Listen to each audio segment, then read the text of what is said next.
Halo, selamat malam teman-teman. Mudah-mudahan suara saya kedengeran ya. Saya tes. Eh, Sambil menunggu teman-teman yang lain untuk join, hari ini kita akan kedatangan tamu dua orang yang bersama-sama di HIPA Valley Talk kali ini kita akan bahas tentang hak atas tanah.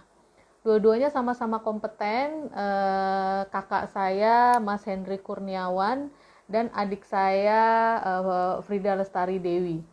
Ini dua-duanya orang-orang yang saya kagumi dan orang-orang yang sangat kompeten di bidangnya. Oke, teman-teman, saya udah lihat ini Mas Henry dan Frida sepertinya sudah join. Saya akan undang mereka.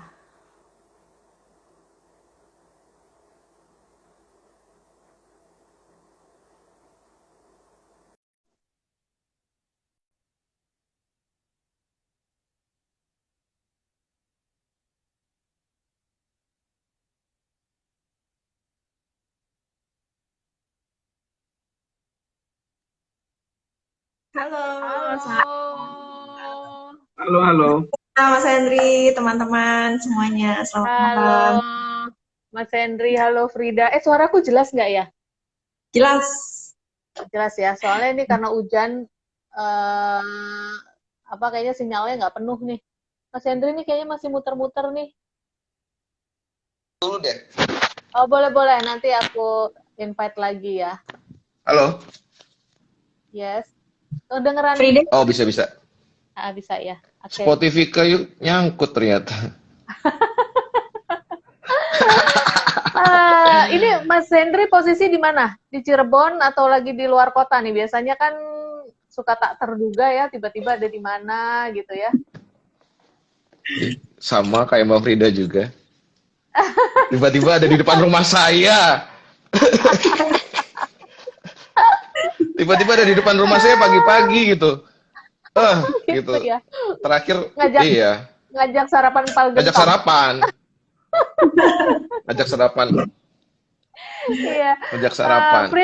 Frida apa kabar? ya, Kangen banget ya. Kita terakhir ketemu kapan tuh ya? Kayaknya mungkin sebelum pandemi ya kita terakhir ketemu. udah lama Mbak. Kapan ya ketemuan nanti ya? Mudah-mudahan. Ayo ke Sukabumi Mm-mm. dong. Di sini banyak destinasi wisata. Nanti saya nganter-nganter deh. Oke, boleh. Posisi lagi di mana, Frid? Sekarang Di lagi di sini di sekarang kantor saat yang ini di mana? Lagi di kantor yang di Sukabumi ya. Sukabumi. Oke. Frida, Frida Mas Hendri, aku sapa-sapa teman-teman dulu yang udah join ya. Iya. Ini ada Masaan saja, terus ada siapa nih? Ri DML, aduh namanya susah. Ada Irene, ada Arya Yudhistira, ada Agung, ada Mar Setiawan juga. Selamat sore semuanya. Eh, kita Itu jumpa Arya. lagi. Kita jumpa Halo. lagi di HIPA Valley Talk edisi yang ke-63. Hari ini kita akan bahas tentang hak atas tanah. Bersama dua tamu saya. Yang pertama adalah Frida Lestari Dewi, SHMKN, seorang notaris, PPAT dan NPAK. Selamat sore Frida, yang dari Angkatan 5. Yang kedua adalah Mas Henry Kurniawan, Angkatan 2, seorang pengembang investor di bidang pertanahan. Sebenarnya kalau investornya di banyak bidang sih ya Mas Henry. Tapi kalau portfolionya disebutin satu-satu nanti panjang Bisa aja.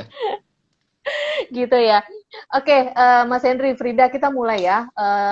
Teman-teman, kita mulai. Kita akan membahas hal-hal yang khusus berkaitan dengan hak atas tanah. Kita akan bagi menjadi apa namanya, jual beli, waris atau hibah dan sengketa. Jadi supaya kita semua mengerti bagaimana prosesnya sehingga kita memiliki satu surat yang berkekuatan hukum. Juga misalnya apa sih yang harus diwaspadai kalau kita mau membeli, kalau kita mendapat hak waris, dan jika kita menghadapi sengketa tentang tanah. Oke. Tapi sebelum itu kita akan bahas dulu ya latar belakangnya gitu. Kenapa sih yang namanya tanah itu sebegitu pentingnya sehingga bahkan ada oknum-oknum yang mau memanipulasi gitu. Sepenting apa tanah itu dilihat dari sisi aset dan hitungan kekayaan. Oke, mau dari mana dulu nih? Dari Frida Dari atau Mbak dari Mas Frida. Henry dulu? Dari Mbak Frida Mas dulu. Henry. Dari Mbak Frida Oke, dulu. dari Frida dulu deh. Kalau yang tua udah nunjuk susah kita, Frid. Kita harus J gitu. Oke, Frida silakan ya. Iya, mungkin kalau misalnya boleh saya paparkan ya, sementara ini memang untuk eh, hak atas tanah itu kan memang bisa dikatakan sebagai sesuatu yang luar biasa saat ini. Kenapa? Karena jumlah tanah dan banyaknya luasnya tanah yang ada di dunia ini kan tidak akan bertambah. Tidak akan bertambah. Jumlah manusia iya pasti akan bertambah. Nah, oleh karena itu banyak sekali orang-orang mungkin yang memang memanfaatkan hal-hal yang memang tidak semestinya untuk berusaha untuk bisa mendapatkan bagaimana nih caranya gitu. Karena memang seperti yang beberapa case saya temui itu banyak ya yang satu bidang itu lebih dari satu surat. Nah, kemudian juga waris yang bertingkat. Waris yang bertingkat maksudnya apa? Terjadi golongan penggantian ahli waris. Nah, itu juga itu banyak sekali terjadi ya. Jadi seperti muaranya sih pasti sengketa. Nah, mungkin kalau dari sisi saya itu yang menyebabkan kenapa sih kok tanah ini menjadi sangat material bagi banyak orang ya. Gitu, Mbak. Mungkin Mas Henry Mas Henry bisa tambahin ya. Sebagai praktisi pengembang. Ya kalau saya coba untuk tambahkan, tidak ada angka yang tepat untuk menyatakan bahwa berapa sih sebenarnya real portfolio growth per tahun dari nilai tanah. Sampai hari ini riset beberapa kali dilakukan dan semuanya bias, gitu. Ada yang mengatakan di 8%. Jadi kalau tanah itu dilihat dari aset yang memiliki nilai tumbuh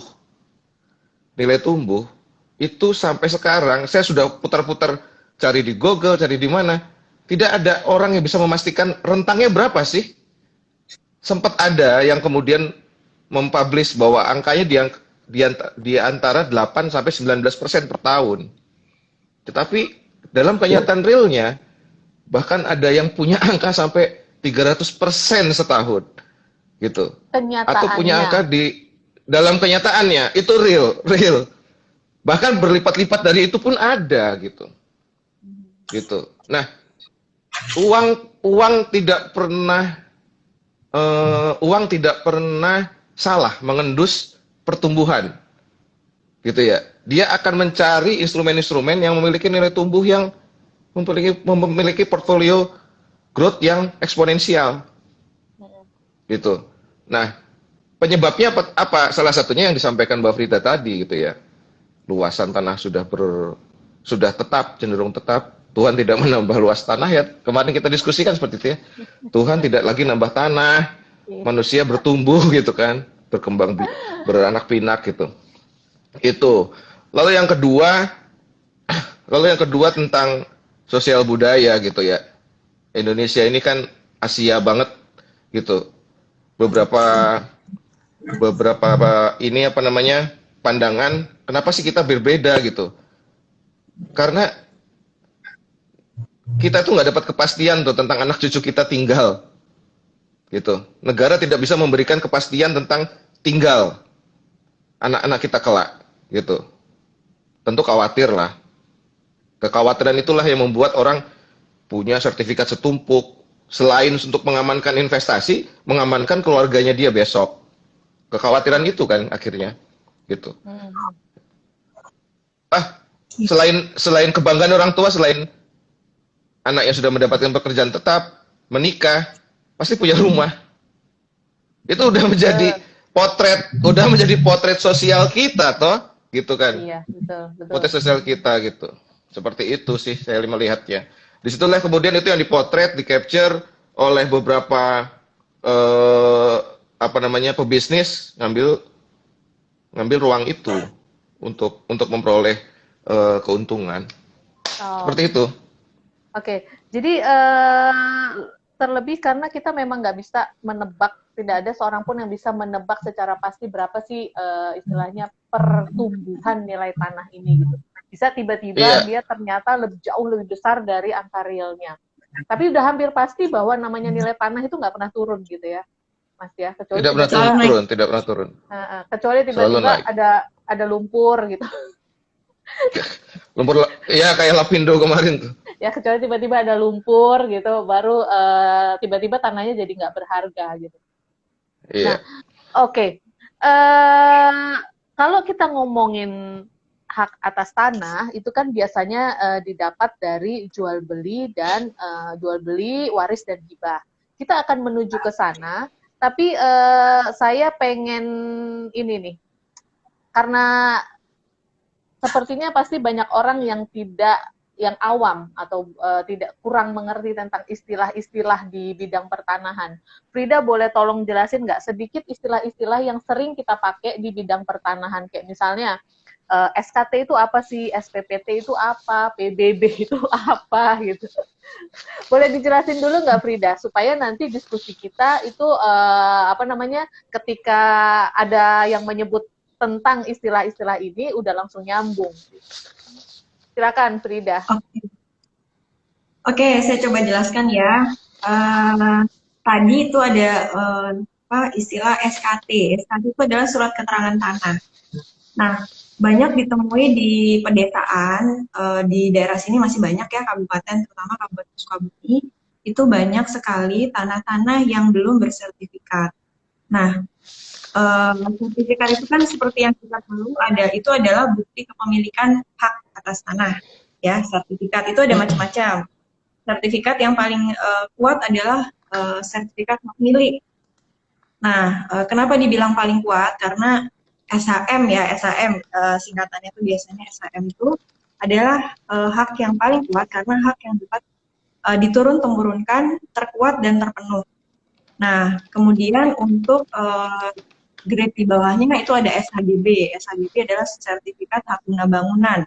Nah, maksudnya apa? Itu yang hanya memiliki hak untuk menggunakan bangunan.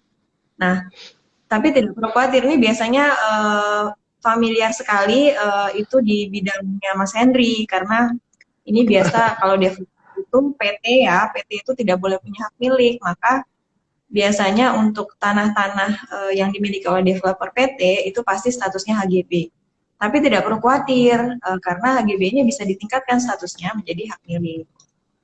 Nah, kemudian ketika mau ini ya, kembali lagi ke yang tadi, di Sukabumi ini banyak sekali di kabupaten tanah yang belum bersertifikat, dan mereka rata-rata itu hanya memiliki SPPT PBB. Nah, SPPT PBB itu mungkin teman-teman juga punya ya di rumah, atau punya misalnya masih ada yang ikut dengan orang tua.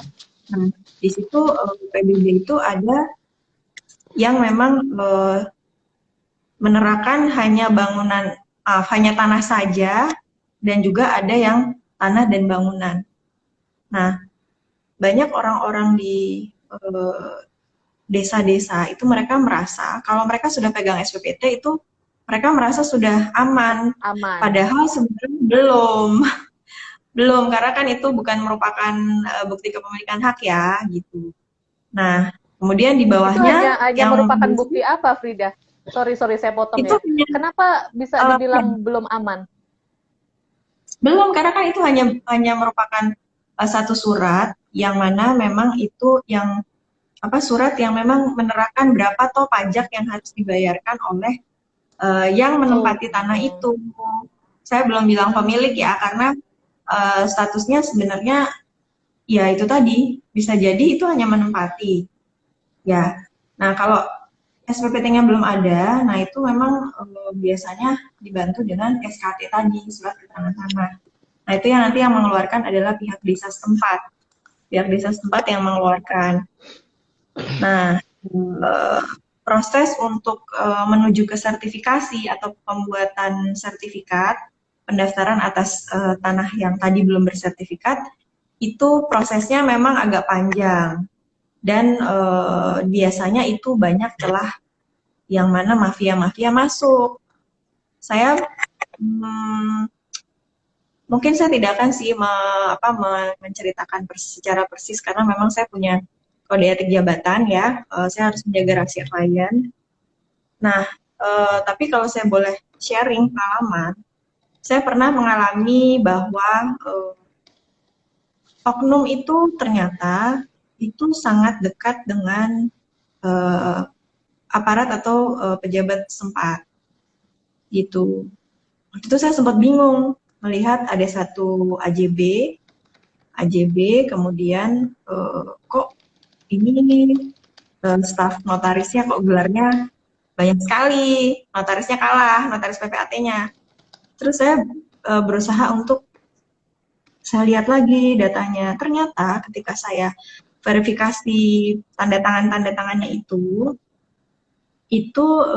tanda tangan dari rekan PPAT saya itu dikondisikan dalam artian tidak tindas. Jadi tintanya tidak menyerap di kertas dan tidak ada tindasannya.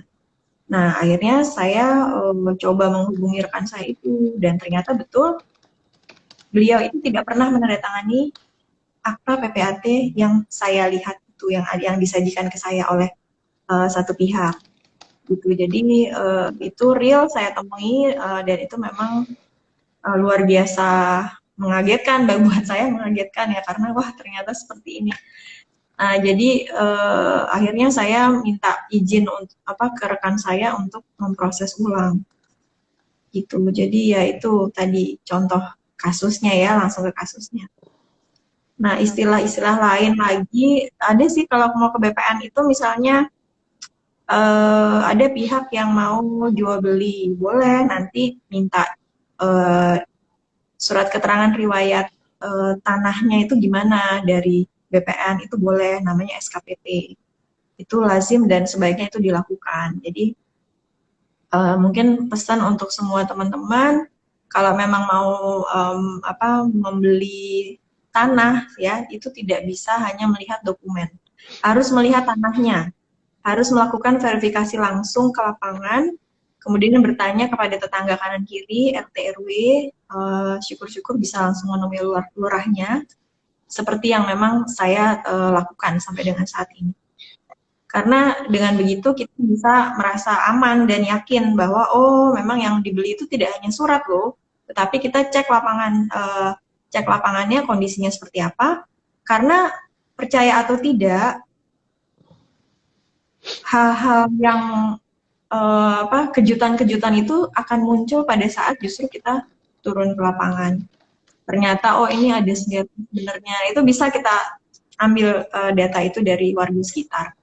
Ya kurang lebih seperti itu. Mudah-mudahan kita sedikit membantu. Jadi itu tadi sedikit istilah-istilah tentang masalah pertanahan yang kita harus familiar jika kita mau melakukan investasi atau kita sudah punya atau kita dapat waris atau hibah tentang tanah gitu. Tadi sepertinya Frida sudah mulai menyinggung ke masalah jika kita mau beli gitu, jika kita mau beli tanah.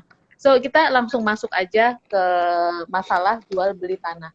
Tapi sebelum itu untuk teman-teman yang misalnya nanti mau bertanya, silahkan ketik pertanyaannya di yang ada tanda tanya di sebelah kolom komentar. Itu sangat membantu jika teman-teman ketik pertanyaan di situ supaya bisa saya munculkan nanti pertanyaannya. Karena kalau teman-teman bertanya di kolom komentar biasanya suka kegulung, gitu ya. Oke. kita bahas masalah jual beli. Saya langsung ke praktisinya aja, Mas Henry Kurniawan, yang memang sudah biasa gitu menjual dan membeli tanah. Beli, dijual lagi, beli, dijual lagi. Untungnya berlipat-lipat. Salah satu tipsnya kata Mas Henry, jangan lupa dikasih jalan, dikasih akses. Itu nanti dia akan berlipat-lipat nilainya. Kalau misalnya ada kali dikasih jembatan, ya Mas ya, kemarin saya sharing sama Mas Henry dan dapat beberapa ilmu masalah bagaimana meningkatkan aset Anda, aset tanah Anda. Oke, Mas Henry, mulai aja. Kalau misalnya nih saya newbie, saya belum pernah beli tanah, belum pernah. Ini adalah investasi saya yang pertama di bidang pertanahan. Apa aja sih yang harus saya siapkan? Itu yang pertama. Terus yang kedua, apa aja yang harus dicek? Oke. Informasi yang pertama sering kita dapat itu kan dari orang-orang sekitar ya.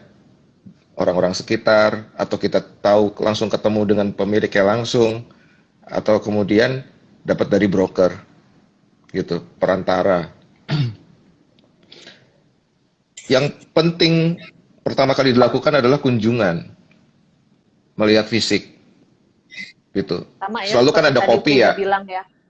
Iya, kunjungan lihat fisik. Setelah kita dapat kopi sertifikatnya, kalau kita tertarik gitu kan, pasti kita minta kopi sertifikatnya, kita lihat gitu kan. Sesuai nggak bentuk tanahnya, arahnya, kan ada arah mata angin tuh, sesuai nggak, lebarnya, bentuknya sesuai nggak, gitu. Setelah itu kemudian bernegosiasi lah, bagaimana tentang pembayarannya, tentang harganya, lalu kemudian balik lagi ke kopi lagi. Sebisa mungkin melakukan verifikasi dulu. Kalau sudah tahapannya lebih hangat lagi ya, lebih hot lagi gitu kan, minta mencocokkan kopi ini dengan yang aslinya, gitu. Bukan untuk membawa asli, pasti nggak akan dikasih. Mencocokkan dulu, gitu. Jangan sampai kopi ini dilakukan fabrikasi, pemalsuan, diedit lah, atau diedit lah seperti itu. Ketika sudah oke, semua lembarannya itu benar-benar sama, benar-benar oke, kemudian kita cek lagi ke ke notaris. Mungkin bisa dibantu ibu notaris tuh ya, atau bapak notaris lah. Pak, saya mau transaksi ini, pemiliknya ada di sana, gitu kan. Minta izin untuk melakukan cek verifikasi, cek intip lah, gitu kan. Bisa jadi pemiliknya bukan dia, bisa jadi bukunya bukan itu, ada buku lain. Yang lebih membahayakan adalah ternyata ada buku yang lebih dulu keluar. Disitulah kebanyakan. Ya, ternyata pemiliknya bukan itu, ternyata ada buku lain yang itu ketahuannya di BPN tuh. Gitu. Oh, tiba-tiba bukan buku itu. Barulah kemudian ketakutannya muncul gitu kan. Tapi kan transaksi belum terjadi, lebih aman gitu ya. Tanpa menyakiti hati atau tanpa itu, transaksi itu bisa batal gitu. Itu kalau sertifikatnya SHGB atau SHM. Kalau ternyata itu adalah SPPT atau letter C, datang ke desa, lihat ricikan desa. Desa itu punya buku besar gitu ya. Walaupun tidak sedetail yang dimiliki BPN gitu ya, yang sudah ada titik koordinat GPS, bentuk tanah yang lebih secara teknisnya lebih memenuhi, lebih detail gitu ya. Tapi desa itu punya buku ricikan, buku besar. Itu kita cek di sana. Gitu. Sampai saat ini masih ya kepala desa bisa sebagai itu ya Bu Frida ya, sebagai pengganti notaris ya. Kepala desa. Ya, mungkin bukan kepala desa, tapi camat. Jadi camat. Camat eksekusiu sebagai PPATS. Jadi pejabat pembuat tanah sementara. Ya. Ya. Harapannya memang Kalau itu bentuknya giring, setelah dilakukan jual beli, dilakukan peningkatan statusnya menjadi SHM, mau ikut program PTSL gitu ya, atau mau diurus sendiri bisa gitu. PTSL itu program yang itu apa? Pendaftaran tanah sertifikasi lengkap. Biasanya program pemerintah sekarang yang suka dibagiin massal gitu ya. Gitu. Ya, Harapannya adalah bahwa seluruh identitas tanah yang ada di Indonesia ini terdokumentasi rapi, tidak carut marut, gitu kan? Sehingga ketika ya, terjadi peralihan, pemecahan, penggabungan, atau peralihan hak gitu ya, baik dilepaskan haknya atau diturunkan dalam bentuk hibah ya, Dalam bentuk itu gibah. bukan Hibah, Mas, hibah, hibah. dalam bentuk hibah itu terdokumentasi baik gitu kan. Itu ya sayangnya pemerintah kita mulai serius tuh baru dekat-dekat inilah. Dahulu-dahulu ini udah carut marut gitu. Iya ya, gitu. Makanya Ya, nggak Bu apa-apa. Frida pasti tahu lah bagaimana repotnya memverifikasi ya satu petak tanah gitu ya. Apalagi yang nilainya sudah bermiliar-miliar gitu. Transaksinya besar gitu. Wah, pasti khawatirnya tuh udah berlipat ganda gitu. Tiba-tiba itu sertifikatnya udah lama banget. Itu buku SHM aja, kalau sudah jadul itu notaris juga udah takut loh. Jangan sampai salah ya. Ketakutannya tuh jangan sampai dia sebagai orang yang ada di tengah menemukan penjual dan pembeli itu melakukan kesalahan gitu. Karena dampaknya Hmm. hukum loh gitu. Hmm. Memastikan pidana. semuanya itu aman. Pidana ya Ya, gitu. Oke. Memastikan semuanya aman gitu. Itu kerja berat dari PPAT loh gitu. Hmm. Apalagi Oke. ya sekarang lebih rapih ya. ya, sekarang relatif lebih Gitu. rapi. Ya, Sekarang relatif lebih rapih.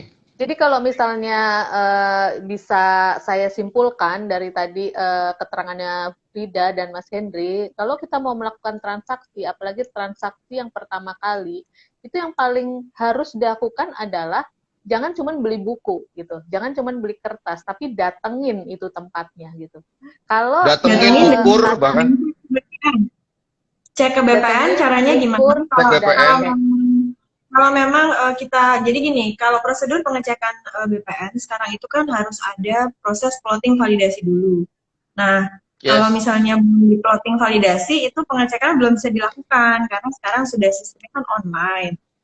Jadi PPAT itu punya apa namanya? Kami punya user khusus ya untuk masuk ke mitra BPN gitu. Nah, kemudian nanti setelah proses plotting validasi barulah pengecekan itu bisa dilakukan. Saya pernah mendapatkan belangko sertifikat itu masih Departemen Agraria, artinya sebelum Departemen Dalam Negeri. Ya, jadi sekarang kan di Kementerian Agraria dan Tata Ruang garis miring BPN. Sebelumnya itu kan di bawah Kementerian Dalam Negeri. Sebelumnya lagi Dalam Departemen negeri. Agraria. Jadi kotanya udah nggak ada, namanya kota Swapraja apa gitu ya. Terus udah nggak ada itu, kelurahannya udah nggak ada, terus kecamatannya juga udah nggak ada, udah ganti. Jadi harus pemutahiran data. Nah itu memang harus hati-hati sekali. Karena semua data di dalam buku itu berubah. Baik itu kelurahannya, kemudian kecamatannya, kemudian juga luasannya itu masih plus minus, masih kurang lebih ya untuk belangko-belangko yang lama ya. Jadi itu memang harus plotting validasi pengukuran ulang gitu. Jadi Oke, harus oke. kalau misalnya mau beli harus ada pengecekan Iya, sertifikat BPN, bukan ke BPN. tempat BPN.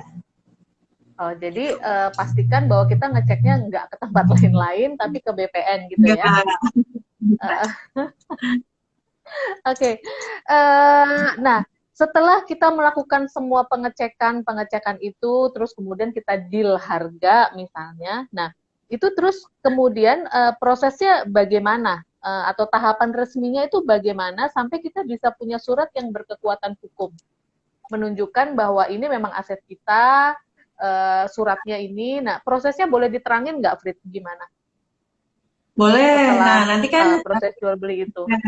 nah, jadi ketika ada apa namanya proses pendekatan untuk persiapan jual beli, kemudian nanti ada dealing, kemudian nanti kan ada nih diputuskan seperti apa kesepakatannya. Nah, nanti tergantung kalau misalnya developer itu, kalau ini contohnya ada developer ya, mungkin nanti bisa nyambung diteruskan sama Mas Henry. Itu kan ada beberapa skema, ada skema cash keras, ada skema cash bertahap, kemudian juga ada yang menggunakan KPR, ada juga yang misalnya langsung bisa diikat dengan AJB. Nah, tergantung kesepakatannya. Kalau misalnya memang mau cash bertahap, pasti dilakukanlah persiapan untuk pembayaran pajak-pajak dulu ya. Jadi kalau cash keras bisa langsung AJB, Mbak, akta jual beli, kita bisa tanda tangan akta jual beli. Tapi proses untuk menandatangani akta jual beli itu tidak bisa langsung, itu harus didahului dengan beberapa proses penyerta. Jadi proses penyertanya itu tadi, ini berlaku juga untuk seluruhnya ya, baik itu yang dibeli dari developer maupun dari perorangan. Nah, kalau kita mau beli itu harus ya itu tadi pengecekan sertifikat. Caranya bagaimana? Kita minta bantuan kepada yang memang bisa melakukan itu. Dalam hal ini ada PPAT melalui akun mitra BPN-nya. Kemudian setelah didapatkan hasil pengecekan, tidak ada sengketa, tidak ada blokiran, kemudian tanah tersebut tidak sedang diagunkan. Nah, itu penting, tidak sedang diagunkan. Nah, barulah bisa masuk kemudian pengecekan nilai zona nilai tanah untuk nanti menghitung berapa yang harus dibayarkan secara resmi kepada BPN. Nah, kemudian setelah itu proses pajak-pajak, jangan lupa ketika kita melakukan proses jual beli itu ada pajak-pajak yang harus dibayarkan. Yang pertama adalah pajak penjual. Pajak penjual, bagaimana cara menghitungnya? Dari nilai transaksi itu dikalikan 5%. Ya, maaf 2,5%, maaf 2,5% untuk pajak penjual, ya. Untuk pajak pembeli itu rumusnya adalah nilai transaksi dikurangi 60 juta sebagai NPOP TKP-nya, kemudian dikalikan 5%. Nah, NPOP TKP ini berlaku untuk 1 kali dalam 1 tahun pajak. Jadi artinya kalau misalnya di tahun 2022 sudah sebelumnya sudah membeli 1 bidang, nanti untuk pembelian bidang yang kedua, itu tidak mendapatkan lagi NPOP TKP 60 juta tadi, tapi langsung dikalikan 5%, gitu. Itu untuk pajak-pajak. Nah, setelah pajak-pajak firm dibayarkan dan divalidasi, ya divalidasi sekarang memang harus ada proses validasi terhadap pajak-pajak yang dibayarkan. Jadi misalnya untuk pajak penjual, nanti harus melalui akun DJP online-nya pihak penjual, divalidasi, betul. Gitu. Kemudian nanti dari sisi pihak pembeli pun itu harus divalidasi meskipun sudah ada bukti bayar, bukti terima uang dari pihak bank, itu juga harus divalidasi oleh BPKD setempat. Nah, setelah proses validasi selesai, itu nanti akan nge-link datanya ke BPN, akan nge-link. Jadi BPKD dan BPN itu mereka servernya sudah nge-link, jadi itu akan terdetek terhadap NOP ya, nomor objek pajak tertentu, itu berapa nilai tanah dan bangunannya kalau sudah ada bangunannya, atau kalau misalnya tanah saja, tanahnya berapa. Sehingga nanti ketika proses inputan, jadi kami PPAT itu menginput sebelum misalnya ada yang mau ada transaksi jual beli, kami masuk ke sistemnya BPKD untuk memasukkan nih data calon pembeli, kemudian berapa nilai transaksinya. Nah, itu kemungkinan ditolak juga, saya pernah ditolak. Jadi dipertanyakan, ditolak itu maksudnya berkas saya belum di-approve, itu dipertanyakan apakah betul nilai tanah ini segini, jadi nggak percaya dari pihak BPKD-nya. Nah, mereka memang punya otoritas untuk itu, tapi kembali lagi ke prinsip kesepakatan ya, kesepakatan dari para pihak ya, salah satu unsur dari sahnya perjanjian, itu kan kita tidak bisa memaksa, jadi misalnya sejauh para pihak sepakat, berapapun harganya kan nggak masalah, misalnya sekalipun itu sama dengan NJOP misalnya. Nah, itu biasanya dari pihak BPKD-nya memang selalu berusaha untuk mempertanyakan itu terkait dengan target pendapatan pajak daerah mereka ya, yang harus mereka collect dari wajib pajak gitu. Nah, setelah sampai di situ, sudah bisa nih validasi selesai, barulah berkasan itu bisa dilakukan ke BPN. Tetap pemberkasan fisiknya tetap, tetapi kami para PPAT itu melakukannya melalui tadi. Jadi kami scan dulu berkasnya, masuk ke mitra BPN, lalu dikirimkan melalui email, kemudian kami menyerahkan berkas fisiknya gitu. Tetap itu masih ada. Jadi untuk sertifikat elektronik saat ini belum bisa diaplikasikan ya. Tetap masih pakai buku gitu, buku sertifikat. Nah, itu untuk proses jual beli. Nah, poinnya adalah harus ketemu. Jadi, ketika proses tanda tangan itu harus berhadapan. Hadir di hadapan saya. Gitu kan ya. Iya. Masalah kan gitu kan.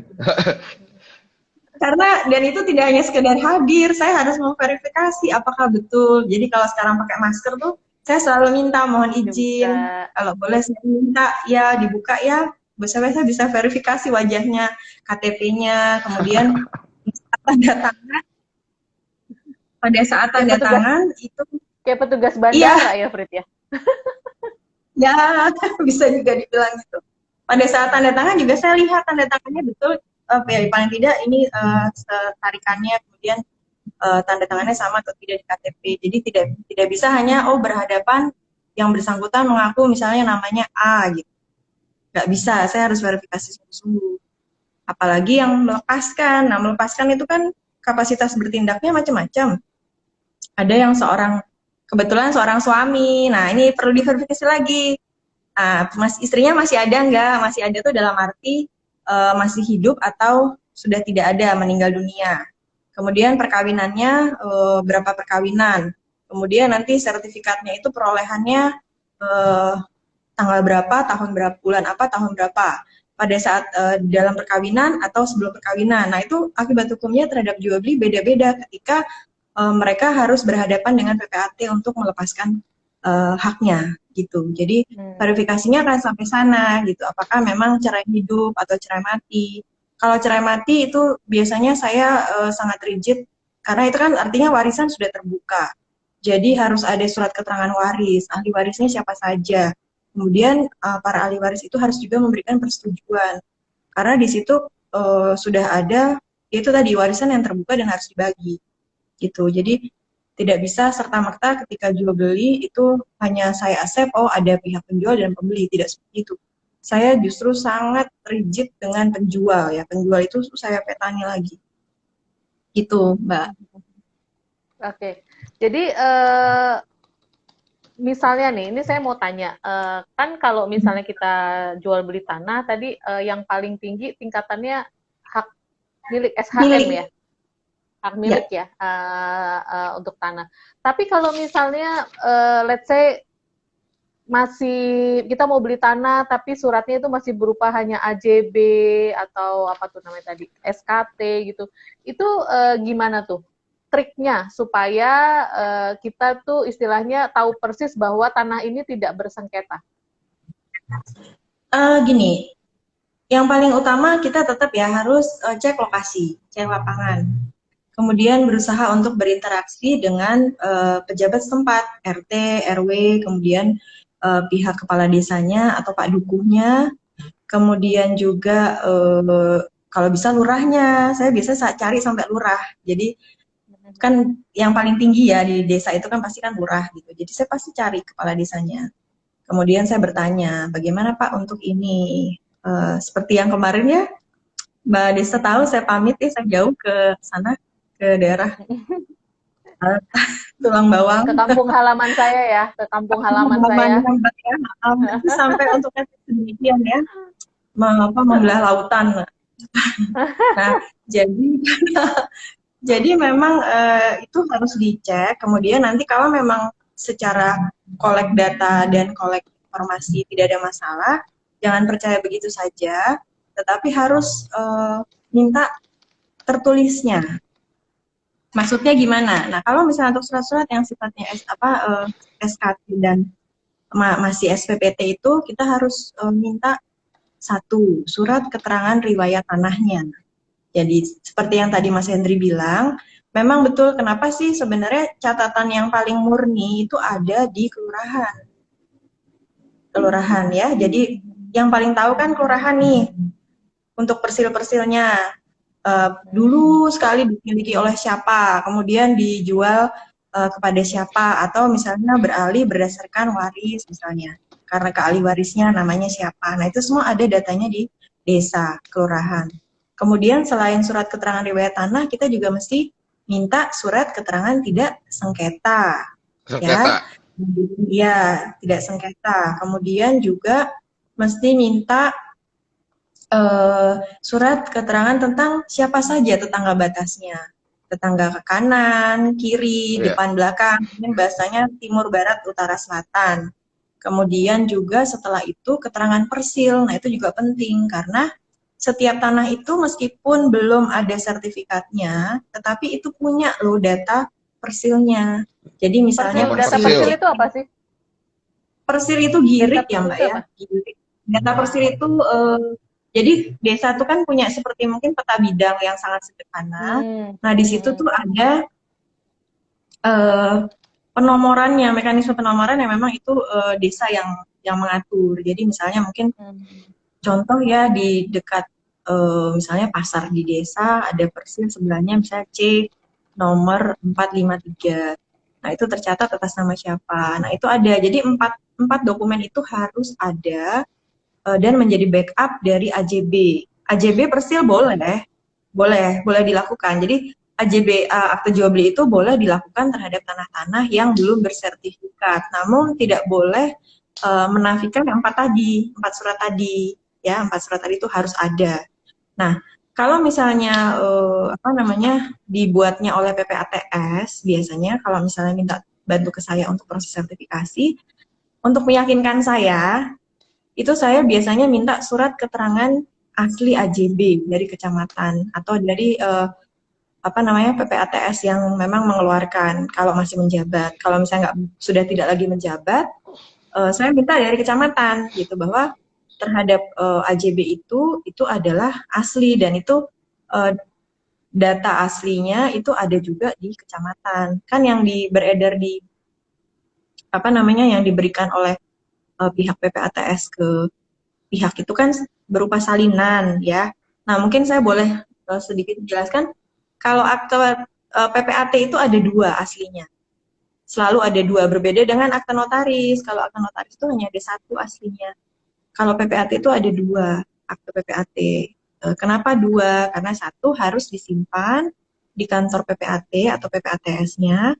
Yang satunya itu nanti harapannya untuk bisa diberikan kepada BPN untuk dasar pendaftaran hak atau peralihan hak gitu. Jadi itu tadi yang harus diperhatikan ya, ada 4. Jadi boleh misalnya Mbak mau beli tanah tuh banyak di sini ya, di kabupaten itu masih SPPT, PBB-nya aja, belum ada surat-surat lain. Harus di backup 4 surat itu tadi. Gitu Mbak, kalau misalnya sudah SHM sih, kita tinggal pengecekan ya, pengecekan ke sertifikat BPN gitu. Relatif lebih aman sih. Mas Hendri, sebagai praktisi, developer, pengembang, gimana nih? Kira-kira beresiko nggak sih membeli tanah-tanah yang suratnya belum SHM? Kalau resiko sih tetap ada ya. Resiko tetap ada. Bahkan sampai SHM pun ada resiko itu. Tetap ada resiko. Pasti ada. Tetap ada resikonya. Tetapi kita meminimalkan dengan langkah-langkah yang tidak dilewatkan satupun dari prosedurnya, gitu. Karena sekali kita melewatkan ya ada potensi ruang untuk kita mendapatkan data informasi yang tidak benar, gitu. Seperti itu. Nah, yang kedua kita selalu melibatkan stakeholder, orang-orang sekitar desa, sekitar tanah itu berada gitu ya, perangkat desa gitu kan, gitu, melibatkan perangkat desa, gitu. Bahkan ketika sebuah proses proyek dijalankan pun perlu pertemuan beberapa kali melibatkan seluruh perangkat desa dari situ untuk memastikan bahwa benar loh ini sekarang yang megang anaknya ini gitu kan.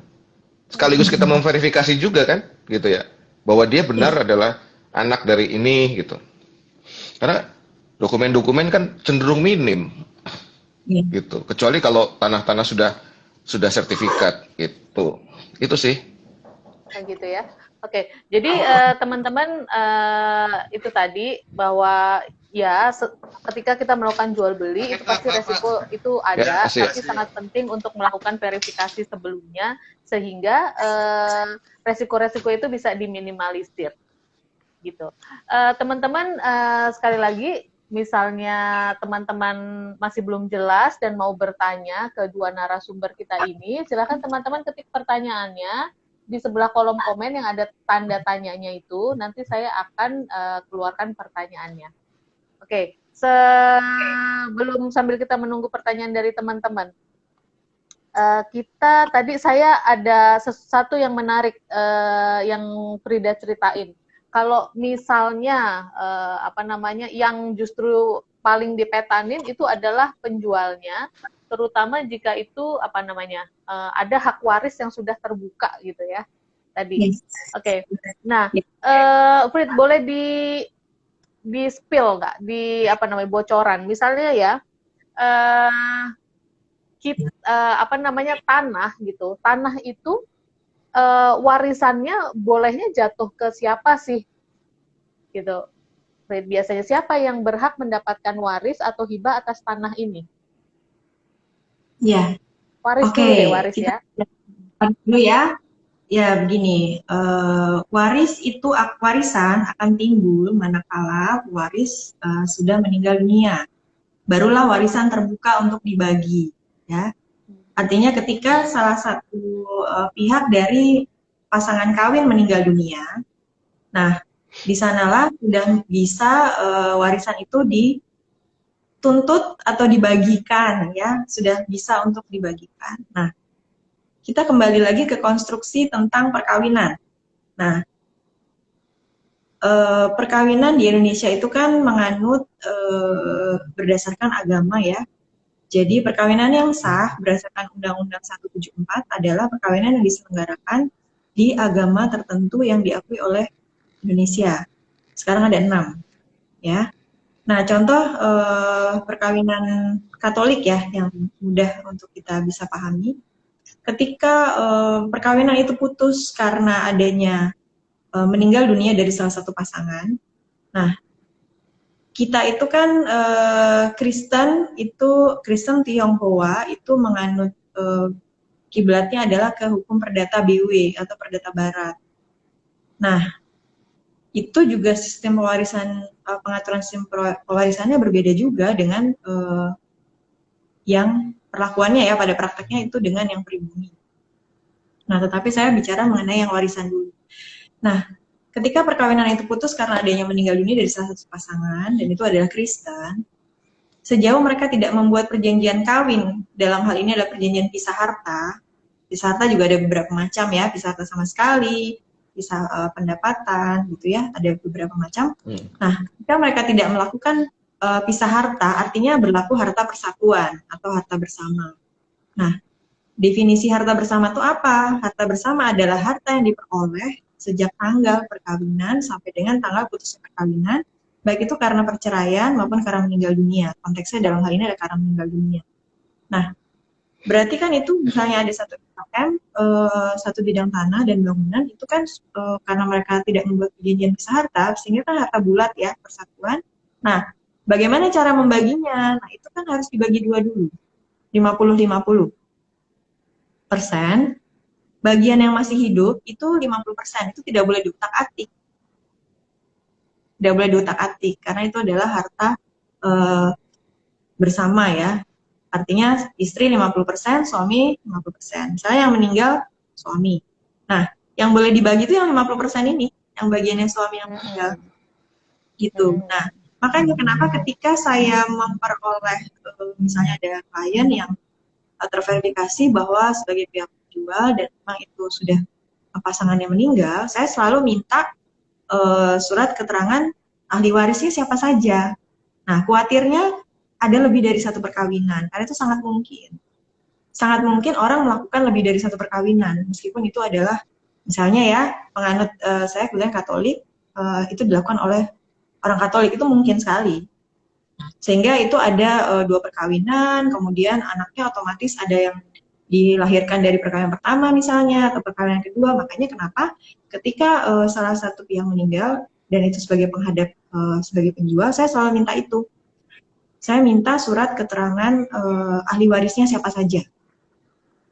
Jadi itu akan teridentifikasi berapa kali beliau melakukan perkawinan, kemudian ada berapa anak yang beliau miliki sebelumnya. Kalau definisi perkawinan itu berarti yang terdaftar di negara ya? Atau misalnya let's say kayak kawin Nggak siri selalu. gitu, atau kawin agama itu juga masuk dalam definisi perkawinan? Iya, perkawinan yang sah itu kalau kita bicara Undang-Undang Perkawinan 174 itu adalah yang diselenggarakan di dalam satu agama tertentu yang diakui oleh Indonesia. Nah, kalau tadi Mbak bilang tentang bisa saja, sekarang itu kan kalau pernah mendengar kasusnya Macica Muchtar, itu beliau itu kan sangat luar biasa memperjuangkan hak anaknya, hak waris anaknya atas almarhum Bapak Murdiono. Ya, kemudian akhirnya beliau luar biasa menang loh. Sekarang itu menjadi satu apa namanya, sesuatu Contoh. Acuan hukum bukan ya, contoh, acuan hukum yang baru yang bisa diikuti, bahwa anak luar kawin itu berhak mewaris dari ayah biologisnya, gitu. Jadi memang ya itu. Jadi ketika proses jual beli itu yang melepaskan hak itu harus sungguh-sungguh terverifikasi dengan sangat benar. Karena kalau tidak, itu bisa potensi konflik. Jadi misalnya, oh ternyata itu pernah melakukan lebih dari satu perkawinan, ada anak yang dilahirkan dari perkawinan yang lainnya, kemudian menuntut, kalau mungkin nilainya tidak terlalu material sih, mungkin nggak terlalu berat ya bagi para pihak. Tetapi kalau misalnya nilai material, seperti yang beberapa kali kasus-kasus yang terbuka ya, bos besar salah satu perusahaan yang belum lama ini juga kan sempat booming, terekspos kasusnya, lalu tapi sudah damai ya. Nah seperti itu kan memang tidak terverifikasi dengan benar, makanya sejauh apapun atau misalnya kondisinya tidak bisa datang ke kantor, misalnya sakit, terbaring di rumah, saya pasti akan minta izin untuk mohon izin saya mau melihat dan menemui langsung, bertanya sungguh-sungguh apakah memang Bapak mau jual, Bapak tahu ini akan dijual, seperti itu. Nah, Jadi jadi bisa kalaupun sakit, kalaupun yang jual sakit itu iya bisa jadi bisa jadi yang sebenarnya jual bukan yang punya tapi ahli warisnya gitu ya, bisa ya seperti itu. iya, iya bisa. Makanya saya selalu Bisa. verifikasi itu. Ya, terus ada lagi kalau misalnya sakit pun itu saya pasti melakukan wawancara singkat ya. Bapak atau Ibu namanya siapa? Anaknya berapa? Jadi untuk kurang lebih melatih ini, bukan melatih, melihat ya beliau ini masih bisa diajak komunikasi normal atau sudah tidak bisa. Karena kalau sudah tidak bisa, perlakuan hukumnya beda lagi.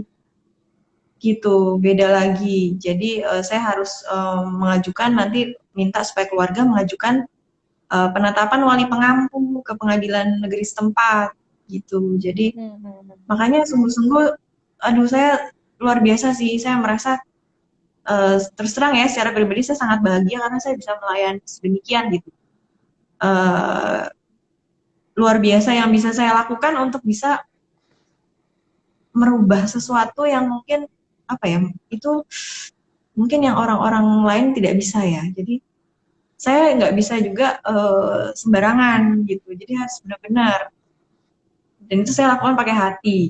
Nah itu tentu akan berbeda. Kalau kita melakukan dengan hati, ya Tuhan ya semuanya akan baik-baik saja. Iya. Gitu Mbak kurang lebih. Jadi memang ini ya, ada banyak hal yang harus kita lihat untuk meminimalisir kerugian karena masalah tanah ini. Oke, ini sepertinya ada pertanyaan dari Eka Pranastiti. Halo Kak, kami beli bangunan ke developer lunas TT Kwitansi 2019. TT Kwitansi ini apa? Maksudnya tanda tangan kwitansi ya. tapi sampai sekarang belum dapat SHM. Nah, mungkin ini pertanyaannya apa sih? Biasanya kenapa bisa selama itu? Apakah memang SHM itu tuh butuh waktu sedemikian lama untuk keluar? Terus bagaimana cara mengurusnya? Ini boleh tolong dijelaskan mungkin Mas Hendri nih sebagai praktisi developer. Eh, kalau belinya cash sudah dibayar, apakah sudah melakukan AJB? Gitu. Cash pembayaran ya, pasti kan harus AJB kan ke notaris kan? Sudah dilakukan itu Iya. belum? Gitu. Nah, kalau sejauh ini sih proses pembuat apa? Kita beli kan dari banyak, lalu diproses oleh notaris, oleh BPN, lalu keluar buku-buku induk. Dari buku-buku induk itu kemudian kami split sesuai dengan site plan, baru nanti kemudian keluar buku-buku sertifikat per kafling. Per kafling. Nah, memang butuh waktu untuk proses ini, tetapi sejauh ini sudah terdapat banyak kemajuan di proses di BPN atas request dari pengembang, itu udah banyak kemajuan. Gitu. Pertanyaannya kemudian apakah sudah dilakukan AJB gitu kan? Gitu. Kalau ternyata AJB ini belum bisa dilakukan karena SHGB-nya belum split, nah tolong tanyakan gitu. Kalau dia developer PT itu pasti SHGB karena kalau untuk developer PT itu nggak bisa jual beli AJB dengan Iya, sertifikat hak milik ya Bu Frida ya. iya nggak bisa. Sekarang Gitu. kalau developer harus PT kan ya? Udah nggak boleh pribadi gitu, nggak boleh ya? Ada perubahan peraturan, mungkin nanti Bu Frida bisa jelaskan untuk split perorangan itu sekarang maksimal 5 ya Bu Frida ya? 5. 5 kan? 5. Dulu sempat sebelumnya 10 ya? Iya, tapi sekarang udah nggak boleh. Ya, itu sebenarnya untuk mempersempit tuh bahwa untuk usaha yang menyangkut pengembang itu diminta untuk dalam bentuk PT. Ya kebayang loh kalau lahannya besar setahun cuma 5 kalau perorangan gitu kan. Gitu. Oke. Coba nanti pastikan lagi Mbak Eka Pranastiti datang ke developernya menyampaikan kwitansinya ini bahwa bukti bayarnya sudah lunas, kapan di-AJB-kan, tolong tanyakan apakah proses sertifikat SHGB split sesuai dengan kafling yang dibeli itu udah jadi gitu. Kalau sudah lakukan AJB karena lunas ini artinya ada resiko ya gitu. Seperti itu. Betul, betul. Mudah-mudahan bisa menjawab ya Mbak Eka Pranastiti. Saya lanjut ke pertanyaan selanjutnya. Oke, ini dari Mas. Oh, sorry. Dari Mas Al Pramono untuk Frida. Halo Mas Al Pramono, apa kabar? Berarti Mas Al. ini berarti kita ngomong masalah waris, berarti kakek tidak bisa langsung mewariskan ke cucu ya? Kalau pakai hibah ini, Mas Al. hibah, ini hibah, iya. Jadi Hibah kalau 2 derajat itu ya? iya hibah. Kalau hibah bisa. Hibah 2 derajat bisa. Tapi status Bisa. pajaknya sama seperti jual beli. Sama, Ya Bu betul. Frida ya? Sama. Iya. Oke. Yang bisa dapat kompensasi itu ada hilang pajak itu berkurang pajak itu kalau 1 derajat. Kakek ke Hibah. anaknya. Oh, Kakek ke hibah. ayah. Oh iya. Jadi 1 derajat derajat. ini Kalau itu sudah maksudnya lompat, level iya. ya. Betul ya Bu Frida ya begitu ya? Jadi gini, kalau ini kan pertanyaannya berarti kakek tidak bisa langsung mewariskan ke cucu. Kan kalau waris itu kan harus sudah meninggal dulu, Mas. Gitu. Jadi baru terbuka waris itu ketika terjadi meninggal dari pewaris. Jadi kalau Iya. belum meninggal nggak bisa pakai Nggak bisa. mekanisme warisan, tetapi bisa pakai hibah. Bisa pakai hibah. Hibah. Ya, Nah, hibah itu kalau pertanyaannya waris memang harus meninggal dulu ya Mbak Frida ya? harus meninggal dulu. Jadi baru Harus warisan meninggal itu dulu ya. dibagikan setelah terjadi peristiwa meninggal dunia dari si pewaris. Tapi kalau masih hidup itu bisa dengan mekanisme hibah. Nah, hibah itu biasanya kalau saya selalu backup dengan perelaan dan persetujuan ya. Jadi supaya nanti penerima hibah itu tidak mendapat gangguan dari para pihak yang eh, ketika prosesnya normal ya pewarisan itu mendapat gitu. Jadi saya selalu backup dengan perelaan dan persetujuan. Syukur-syukur nanti bisa berhadapan semua ketika memang proses tanda tangan di depan PPAT-nya gitu. Ini konteksnya waris untuk tanah dan bangunan ya, hibah tanah dan bangunan gitu. Mudah-mudahan sih bisa menjawab ya Mas Al Hmm. Pramono ya. Karena kalau misalnya kita ngomong hibah itu nggak ada kayak misalnya aturan-aturannya ya. Misalnya saya punya tanah 1000 Ada, meter square gitu. Saya mau kasih semuanya ke satu orang aja gitu, itu boleh nggak? Atau atau ada aturannya misalnya nih sekian persen dari luasan tanah harus dikasih jatuhnya ke anak, sekian persen baru boleh ke cucu gitu. Nah itu gimana tuh? Itu sangat membingungkan boleh ya. bebas. Bebas. Jadi Bebas ya. kalau hibah, ya hibah itu gini, memang tetap ada guidance-nya. Tidak boleh lebih dari sepertiga dari total jumlah harta.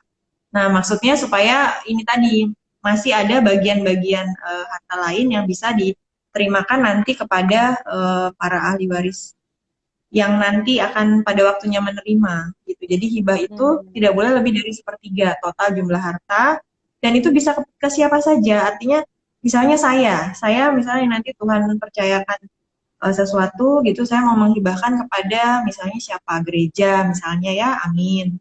Itu boleh, nggak apa-apa.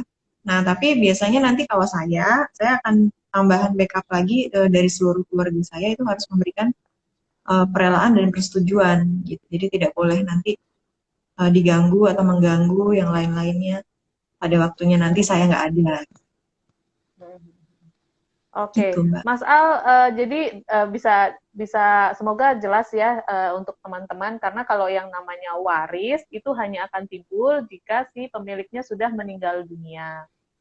Tapi tentu saja kalau mau kasih hartanya ke siapapun gitu ya bisa aja Boleh. melalui hibah, tapi nilainya tidak boleh lebih dari sepertiga dari total nilai Sepertiga.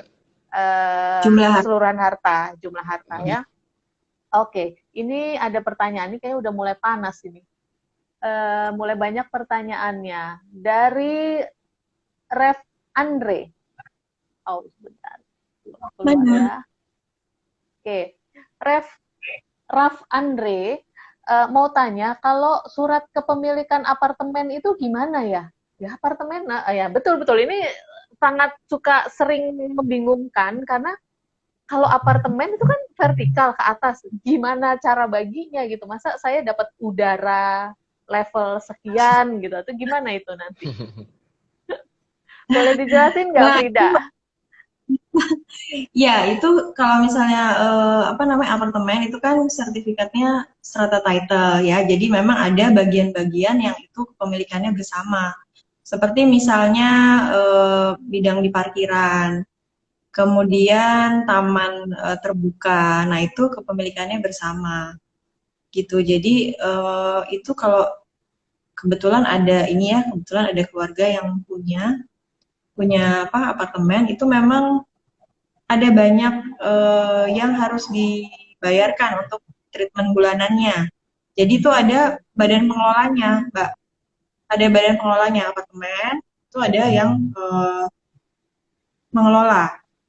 Nah, itu boleh kok. Misalnya nanti kalau misalnya ada apa-apa itu minta ditanyakan kepada pihak pengelola itu, developernya ya saat ini mungkin misalnya belum diserah terimakan karena gini Mbak itu memang prosesnya itu tidak cepat kan itu kan harus dipecah ya dipecah kemudian memang agak berbeda memang dengan yang landed tanah tanah landed house ya itu memang agak beda pengaturannya Tapi kalau jadi kalau misalnya nih, misalnya apartemen itu suratnya apa sih? Surat tanda bahwa kita memiliki satu unit Ada, tersebut itu suratnya apa bentuknya? Strata ada title, Strata ya title. sertifikat. Iya, strata title. iya, Oh, ada. oke. Agak jauh ke depan nih. Misal gitu. Misal nanti kita ada sengketa gitu. Nah, atau itu kan karena terus membaginya gimana tuh? Karena kan dia vertikal ke Membagi. atas gitu. Nah, Mm-mm. Sengketanya membaginya gimana? sengketanya antara antara siapa dengan siapa nih? Maksudnya Antara sengketanya yang antara apa tuh? Yang membangun dengan kita mm-mm. yang menempati. Oh, kalau itu Atau nggak mungkin? ada juga terjadi mungkin bahkan ini ada kebetulan teman saya, teman kuliah saya S1 itu kemarin sempat sih cerita kalau memang di apartemennya itu belum belum juga diberikan sertifikat strata title-nya gitu. Itu belum, padahal sudah lunas, kemudian biaya-biaya titipan pajak semua sudah diberikan. Nah, itu mereka biasanya berkumpul mengajukan ini, Mbak, gugatan yang bersama-sama itu bisa.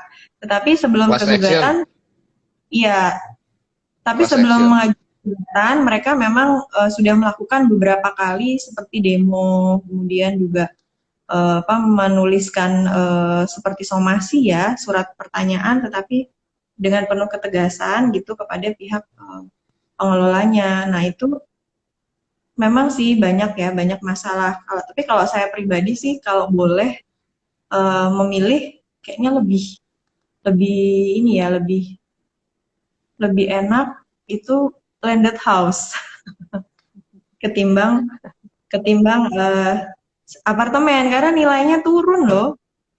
Nilainya itu turun, jadi nilai ekonomisnya itu tidak seperti yang landed house. Kalau landed house selalu naik, tapi kalau apartemen mungkin karena ini ya, karena kepemilikannya tadi banyak yang bersama-sama, instalasi segala macam, nah itu kan tidak seperti landed house harganya. Jadi kalau boleh milih ya, dan boleh mengarahkan, sebaiknya memang landed house gitu. At least kalau misalnya belum pernah invest di bidang ini, pertama kali belilah landed dulu. Jadi Yes, apartemen itu cuma untuk tambahan aja. Oke, ya. kita ke pertanyaan selanjutnya. Uh, saya oke, Mas Raf Andre semoga menjawab ya pertanyaannya, penjelasannya ini. Oke. Oke, ini dari Pak Yakobus Wirawan. Halo Pak Yakobus Wirawan, di film-film itu orang mati terus dibuka surat wasiatnya oleh notaris, surat warisnya oleh notaris. Apa di Indonesia ini lazim adanya surat waris? Ya boleh dijawab ya Mbak.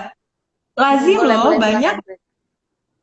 banyak loh yang buat. Jadi kebanyakan sih memang ini ya pengusaha ya, beberapa yang saya bantu untuk dibuka itu memang ada. Ya tidak melalui pengusaha juga sih, tapi yang pasti punya aset yang cukup banyak. Ada juga yang karena mungkin tidak memiliki keturunan, kemudian bingung ya mau mau nanti mau bagaimana. Nah, itu akhirnya beliau ini membuat surat wasiat. Nah, surat wasiat itu boleh dibuka kalau memang sudah terjadi resiko meninggal dunia.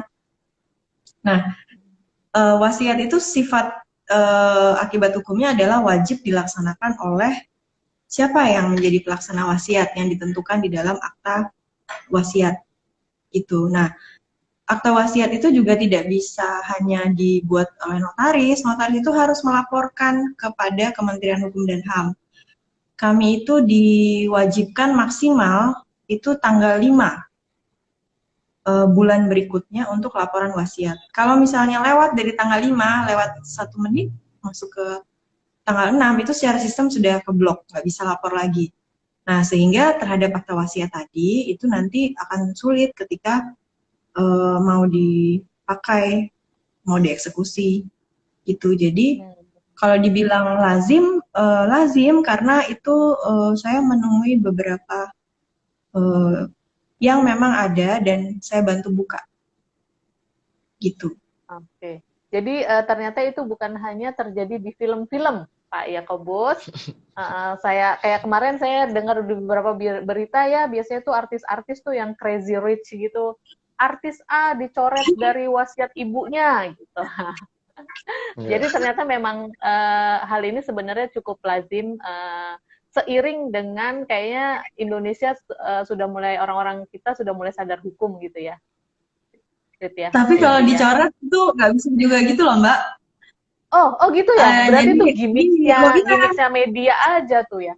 Enggak, jadi gini, nggak bisa lalu pewaris atau pewasiat itu maksudnya merasa sangat arogan untuk eh, menentukan misalnya ada anak yang bandel, anaknya bandel satu, yang satunya baik gitu ya, nurut, gemati sama orang tua, itu dikasih bagian yang lebih banyak atau semua dikasih ke dia, lalu yang nakal ini nggak diberi sama sekali. Itu tidak bisa begitu. Hukum melindungi adanya bagian mutlak para ahli waris. Jadi namanya legitim porsi. Itu tidak boleh terlanggar. Jadi hukum sudah melindungi itu. Walaupun ada wasiat yang bilang, oke, saya mau taruhnya di sini aja deh gitu. Iya, walaupun ada wasiat seperti itu. Karena wasiat itu tidak boleh melanggar bagian mutlak dari ahli waris. Nggak bisa. Nggak boleh itu. Jadi ahli waris pun bisa menuntut itu kalau LP-nya terlanggar. Gitu. Jadi nggak bisa juga ya gitu. Nggak bisa kita misalnya saya terus harus ini, saya melihat anak yang satu nakal, yang satu baik. Saya kasih semua ke yang baik, nggak bisa gitu. Tapi kalau misalnya mau memberikan lebih bisa, asalkan LP-nya tidak terlanggar, legitimasi bagian mutlaknya tidak terlanggar. Oke, semoga menjawab pertanyaan ya. Ini saya ngebut lagi ke pertanyaan selanjutnya. Oke. Pertanyaan dari Dea Yosefin. Melanjutkan pertanyaan Mbak Eka, AJB sudah ada di TT, di tanda tangan maksudnya ya? Di apa tuh? AJB sudah di TT, tapi tanda SHM tangan belum mungkin keluar. Tapi SHM belum keluar, itu sebabnya apa ya?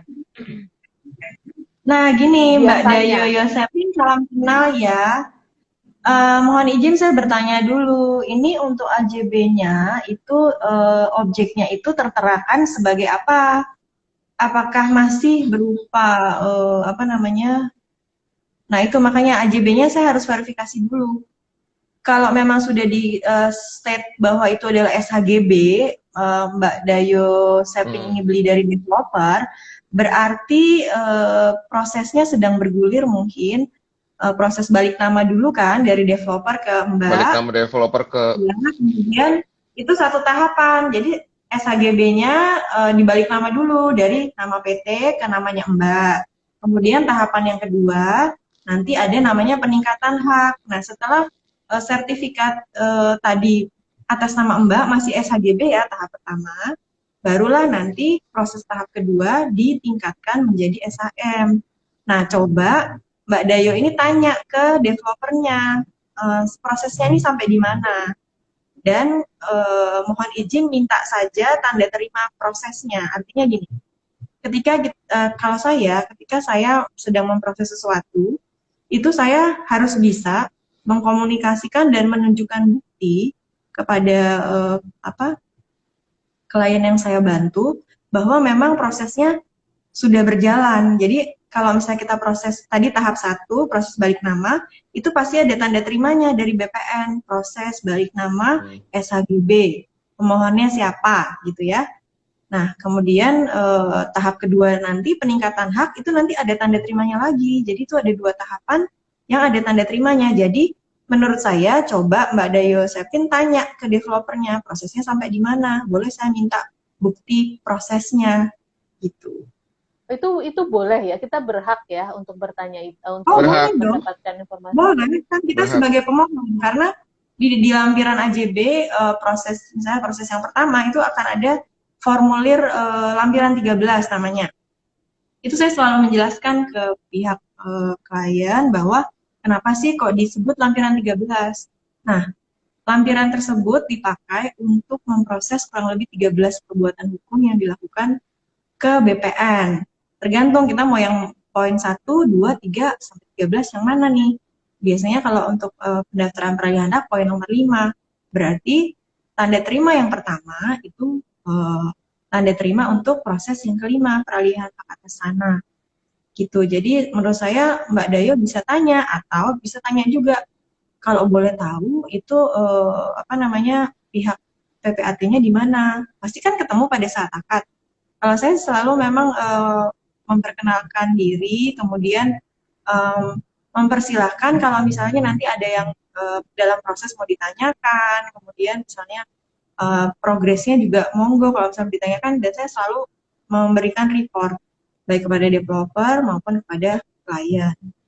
Jadi iya, jadi memang kalau menurut saya Mbak boleh tanya sampai di mana prosesnya, karena kalau dari developer pasti tahapannya 2. 1 itu adalah balik nama, kemudian yang kedua peningkatan hak. Kalau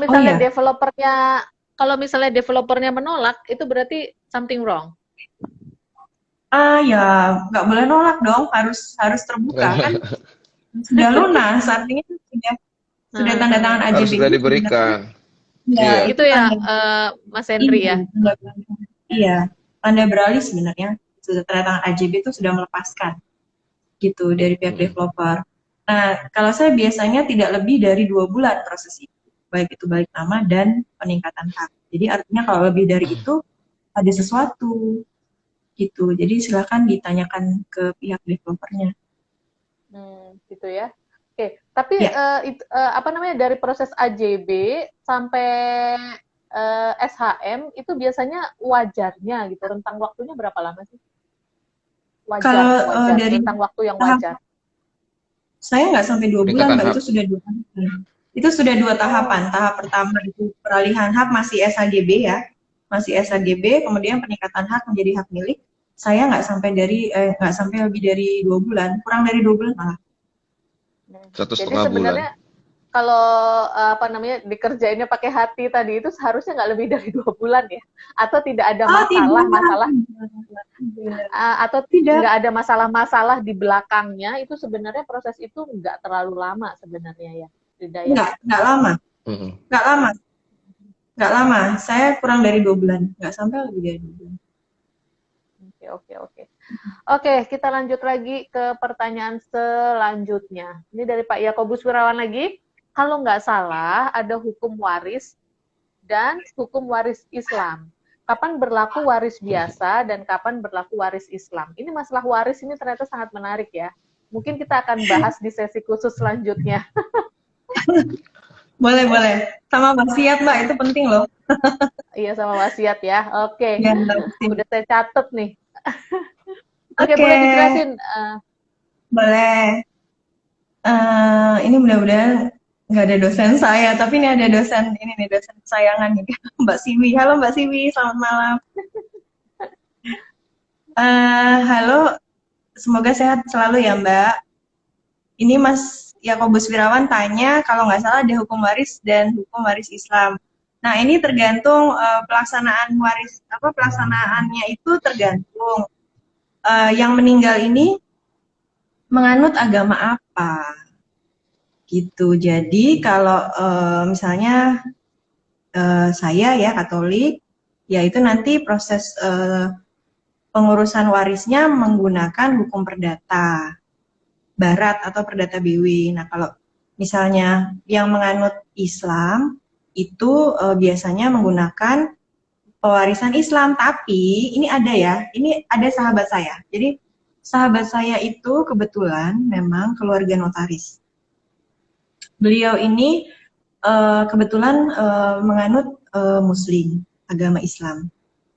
Nah, beliau ini sekeluarga melakukan penundukan hukum ke pengadilan negeri bahwa mereka menundukkan diri pada pembagian waris berdasarkan hukum perdata Barat atau perdata BW, dan itu mungkin dilakukan gitu. Jadi tergantung penundukan hukumnya. Jadi tadi kan yang pertama, layer pertama adalah tergantung menganut agama apa. Tapi kalaupun misalnya menganut agama Muslim atau Islam, itu boleh kalau misalnya memang para ahli waris sepakat mau menundukkan diri menggunakan pembagian waris secara hukum perdata barat itu boleh gitu, karena kebetulan sahabat saya ya itu melakukan itu dengan keluarganya. Gitu, mudah-mudahan bisa menjawab ya Nah, Mas Yakobus Wirawan. ini Frida, saya tertarik nih untuk lanjutin yang masalah pakai hukum waris yang mana. Ini kita pakai hukum waris yang mana itu tergantung pada si yang mewariskan ya. Misalnya apa namanya, antara yang mewariskan dan ahli warisnya itu berbeda agama gitu, itu nanti pakainya hukum waris yang punyanya yang mewariskan gitu. Enggak, Atau gini, gimana? tergantung kesepakatan dari ahli waris. Jadi contoh seperti saya pribadi, ibu saya kebetulan Muslim. Ibu saya kebetulan Muslim. Kalau dari sisi agama Islam, setahu saya, yang berbeda agama itu tidak berhak mewaris. Nah, tetapi kan saya punya LP tadi, saya punya LP, saya punya legitim porsi, punya bagian mutlak ahli waris. Nah, itu tidak boleh dilanggar oleh siapapun, gitu. Jadi, ketika nanti terjadi apa namanya resiko, itu saya berhak untuk menuntut LP saya, meskipun saya beragama berbeda dengan ibu saya. Gitu. Itu contoh real ya, memang saya alami nanti mungkin ya, gitu. Jadi itu tadi ada LP, ada bagian mutlak yang tidak boleh dilanggar oleh siapapun, even itu oleh hukum sekalipun. Jadi kan kita tidak bisa ya, agama itu kan sangat pribadi sekali ya, pribadi sekali, dan itu tidak bisa diatur oleh siapapun. Ada tulisan yang Afi ya dulu ya, agama adalah warisan, itu juga menurut saya luar biasa, dan itu memang benar kalau menurut saya, pemahaman saya. Di mana kita berada, di mana kita dilahirkan, kemungkinan besar itulah agama kita, betul kan? Betul. Gitu. Jadi ya, jadi memang untuk itu tergantung dari para ahli waris, bukan yang mewaris. Karena yang mewaris sudah meninggal, udah nggak bisa apa-apa lagi, Mbak. Oh, udah nggak bisa ngapa-ngapa lagi, betul. Iya, gitu. Oke, semoga cukup menjawab pertanyaannya ya, untuk berlaku waris biasa atau berlaku Waris barat. Waris BW atau waris Islam Barat. gitu ya. Nah, waris barat atau waris Islam. Oke. Nah, ini nggak terasa udah 1,5 jam, tapi masih ada satu pokok bahasan lagi yang kita belum bahas, yaitu masalah sengketa. Nah, Mas Henry sebagai praktisi lah di bidang apa namanya, development dan investasi di bidang tanah. Ini kayaknya banyak banget sengketa-sengketa masalah tanah. Biasanya nih yang paling umum gitu, yang paling umum sengketanya tuh masalah apa sih? Yang paling umum yang terjadi sengketanya adalah masalah kepemilikan. Tiba-tiba tadi siang salah satu alumni juga telepon saya bahas ini. Kemarin saya juga diskusi juga gitu kan. Dan beberapa waktu yang lalu om saya sendiri juga korban. Tiba-tiba dalam pengadilan itu bisa ada 3 rangkap sertifikat yang berbeda, dan dia harus diceritain satu-satu, Mas. Diceritain satu-satu nih. Ya. Apa sih gitu? Nah, ini umum terjadi terutama di areal-areal yang memiliki growth yang baik gitu ya, berkembang, peminatnya banyak gitu kan, sehingga semua orang tuh melihat itu semua. Jadi spot tempat itu menjadi menarik gitu. Yang sering terjadi itu adalah duplikasi gitu, penyerobotan itu juga terjadi. Lalu kemudian pengalihan hak secara sepihak. Kalau penyerobotan itu kan fisik ya, didudukin gitu kan. Kalau pengalihan hak sepihak itu tiba-tiba ini beralih gitu. Salah satu artis kemarin tuh ya pengalihan hak sepihak gitu kan. Lalu kemudian duplikasi tadi udah, lalu ya itulah tiga itulah kok, sekitar itu aja. Oke. Kita bahas satu-satu deh. Yang paling hit adalah kasus yang menimpa salah satu artis di tanah air, yang tiba-tiba ada berapa sertifikatnya, itu 7 atau berapa itu, tiba-tiba beralih kepemilikan, terus malah dijual atau digadaikan gitu ya. dan dia merasa bahwa tidak pernah ada persetujuan untuk pengalihan hak itu. Nah, biasanya intinya gini lah, misalnya saya punya 7 sertifikat, apa yang harus saya lakukan untuk melindungi itu supaya nggak tiba-tiba itu beralih ke tangan orang lain tanpa persetujuan saya. Atau biasanya orang memanipulasinya gimana sih? Kok tiba-tiba katanya pakai surat kuasa, terus tiba-tiba hartanya udah beralih semua gitu. Apa yang harus kita waspadai dari kasus yang seperti yang menimpa salah satu artis ini? Yang Boleh. pertama, kalau 7 pecahan itu berdampingan, berhimpitan, maksudnya dekat-dekat gitu ya, segera lakukan penggabungan dalam satu kepemilikan, gitu ya. Yang kedua, jangan mudah melakukan pengiriman-pengiriman dokumen ke orang yang beresiko. Jangan mudah. Apa tuh? Maksudnya orang-orang beresiko itu apa itu? PDF file, kopi sertifikat, gitu. Seperti saja membukakan ruang untuk dilakukannya duplikasi. Gitu. Kalau lihat sertifikat yang aspal, itu udah miripnya mirip banget. Miripnya mirip banget. Sama persis. Sama bahkan ya. Sama persis. Sama persis. Gitu ya. Nah, jangan mudah mengirimkan PDF file ini atau kopi fisik atau kopi scan gitu ya. Jangan mudah. Apalagi aslinya. Gitu. Apalagi apanya? Aslinya. Apalagi aslinya gitu. Itu punya resiko. Jadi ketika itu diberikan ya benar-benar hanya kepada orang yang memang berniat untuk beli, yang punya interest beli gitu ya. Lalu kemudian jangan mudah memberikan kuasa. Yang terjadi kemarin adalah kuasa menjual. Artis ya itu kuasa pengurusan bisa diubah jadi kuasa menjual. Itu jangan mudah memberikan kuasa. Jadi itu juga sepercaya berbahaya, apapun. ya? Bahaya. Ya, berbahaya. Iya. Bahaya banget. Itu bahaya. Jadi surat kuasa itu bahaya. Bahaya. Jadi sebaiknya misalnya kita nggak mau repot ngurus gitu, kita harus ke siapa gitu supaya aman. Kalau misalnya saya udah tua renta, saya pengen ini diurusin ininya gitu. Nah, sebaiknya saya pergi ke siapa? Ke notaris. Supaya aset-aset ini bisa diuruskan. Ke notaris, ke Bu Frida. Notaris PPAT. Kabel iklan. Ke notaris PPAT itu. Jadi jangan mudah memberikan kuasa. Gitu ya. Tapi bukannya lalu kemudian, kalau kasus kemarin itu justru kayak notarisnya juga ikut dituntut ya pada akhirnya. Iya, oknum ya. Oknum ikut dituntut. Iya. Karena terindikasi juga sebagai bagian dari dunia permafiaan ini ya. Persekongkolan jahat. Permufakatan jahat. Ya, jadi mungkin kalau boleh ini sharing Mbak, mungkin itu terjadi bisa juga karena dari sisi rekan ini terlalu mempercayakan kepada stafnya. Nah, itu pun yang saat ini saya sampai saat ini pun tidak pernah artinya full ya, percaya itu boleh, tapi nggak 100% juga kan, gitu loh.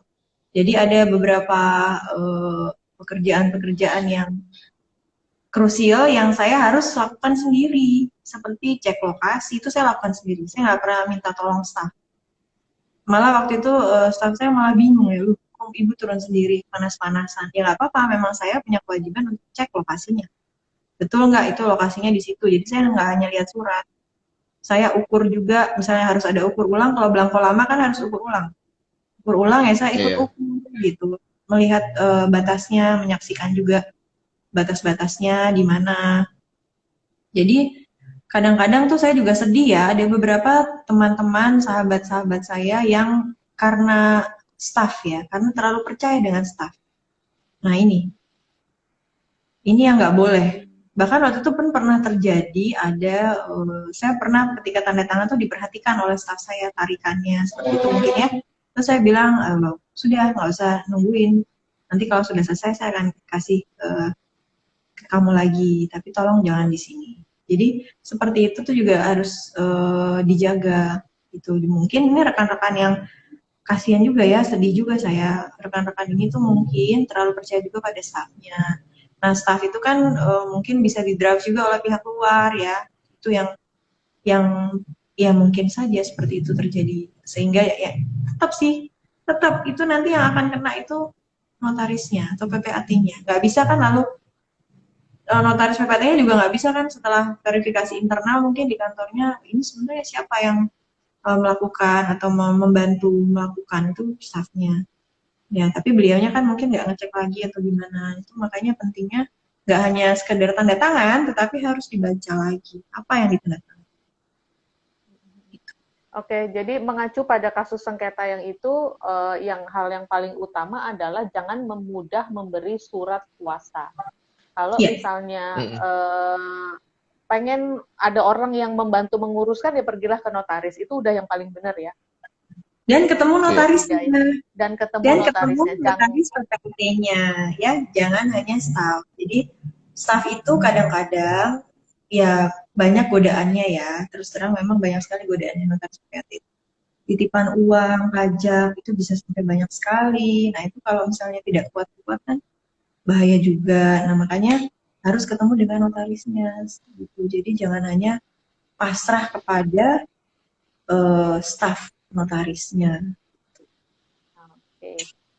Oke, ini ada pertanyaan lagi dari G. Jennifer. Ini teman saya nih, Gloria Virginia. Iya, dan juga kakak ibu saya. dosen, ibu dosen yang super cantik dan super smart.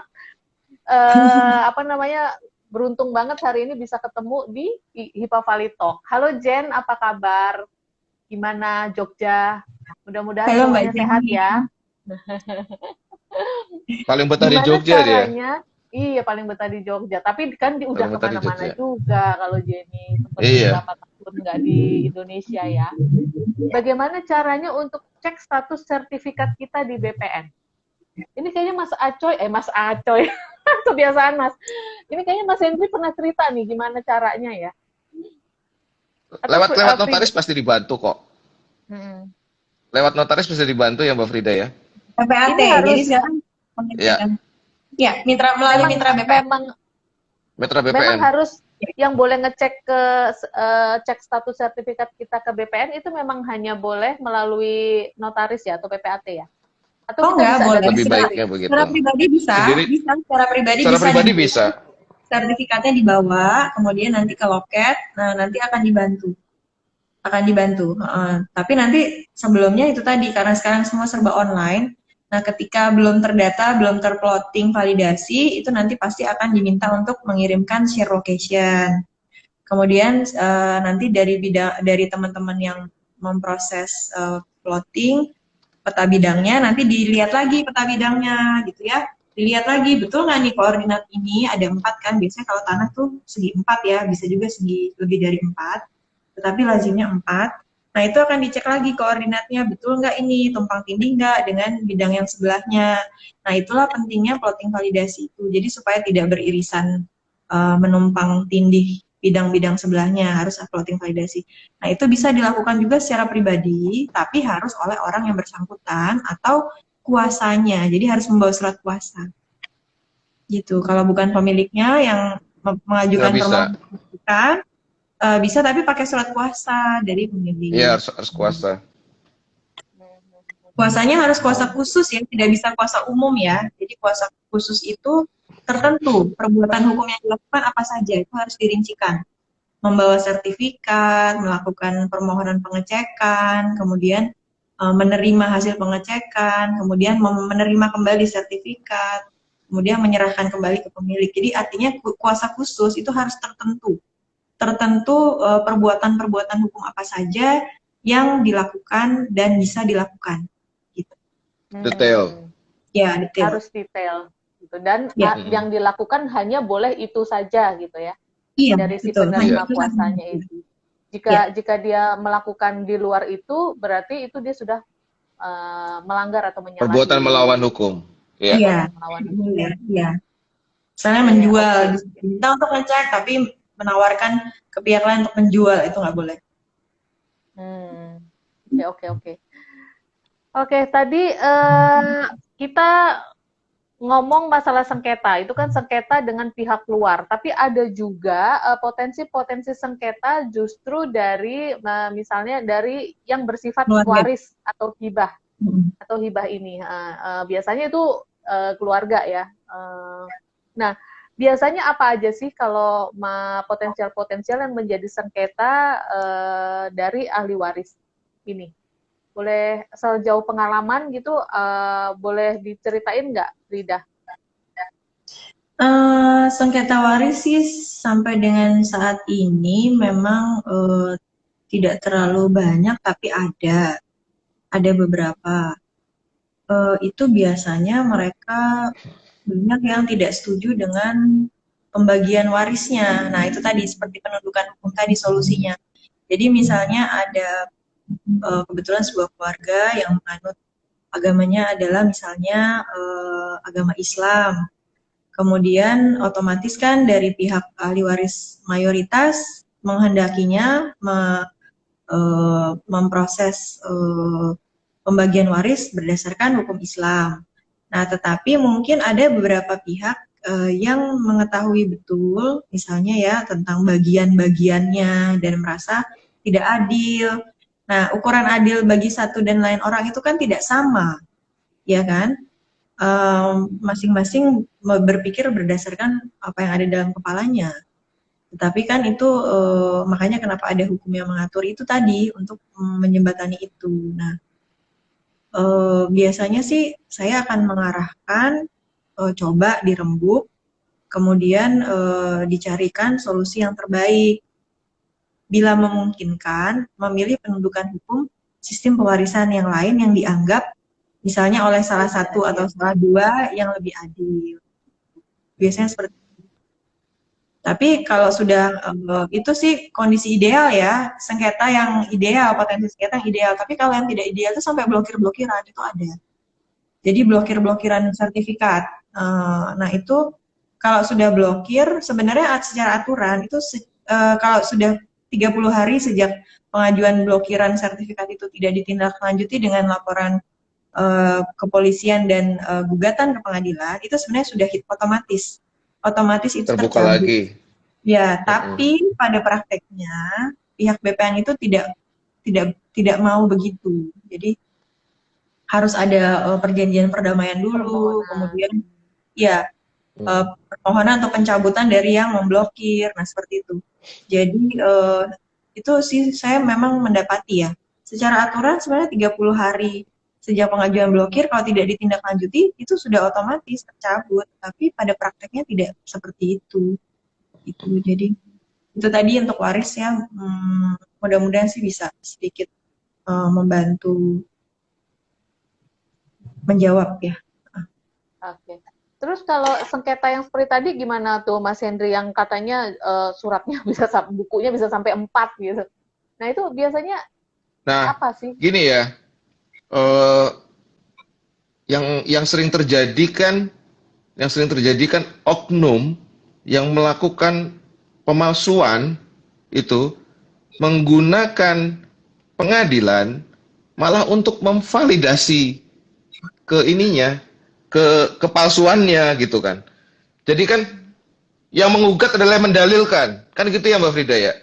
Yang Iya. menggugat Sorry, adalah yang membuktikan sorry, saya potong dulu. Yang menggugat adalah yang mendalilkan. Ini kan bahasanya hukum kan. banget. Bahasa manusianya apa Ya, ini? Bahasa yang manusia fananya apa nih? yang yang menggugat, yang berusaha untuk apa namanya, bahwa ini adalah benar gitu. Oh, oke. Membuktikan di pengadilan supaya hakim itu memutuskan bahwa dia benar gitu.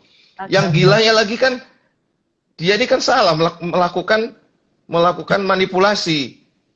Lalu korbannya digugat gitu kan. Gila gitu kan. Itu yang sering terjadi. Dan itu Dan sering apalagi kemudian terjadi. dimenangkan dan tiba-tiba itu dimenangkan. Wah, itu yang beratnya kan di Nah, situ. Betapa kasihan. biasanya Hanya manipulasi-manipulasi di bidang pertanahan ini apa aja sampai bisa menghasilkan apa tuh namanya buku yang double-double. Apa sih biasanya Pemalsuan AJB, yang sering dimaksud? Pemalsuan pemalsuan AJB. AJB banyak karena Iya. AJB itu bisa apa namanya bisa dipakai untuk dasar peralihan hak kan. AJB dipalsukan, kemudian kuasa jual dipalsukan, Kuasa juga untuk dipasukan. ya itu yang makanya memang tapi kalau saya sih ya melihat hal tersebut tidak akan terjadi kalau tidak ada oknum yang membantu, oknum internal yang membantu. Bukannya saya suzon atau apa ya, tetapi memang ya tidak mungkin saya pikir kalau itu tidak ada oknum yang membantu. Gitu. Jadi tidak mungkin kan misalnya penghadap yang punya niat jahat, kemudian punya akses sampai dengan misalnya mencetak sertifikat sendiri, nggak mungkin. Gitu. Jadi itu memang ada terjadi ya kasus bahwa ada beberapa buku sertifikat dan itu asli semua. Iya, Gitu. terjadi. Iya, terjadi. Terjadi. Oh, oke. Gitu. Sementara kemarin yang saya temui ada ada 2.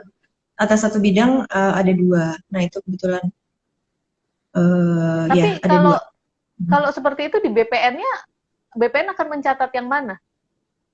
Nah, itu nanti BPN juga kan tidak bisa serta-merta memutuskan yang duluan yang mana, kemudian juga yang mana yang asli. Nah, itu nanti semua akan disidangkan di Proses pembuktian.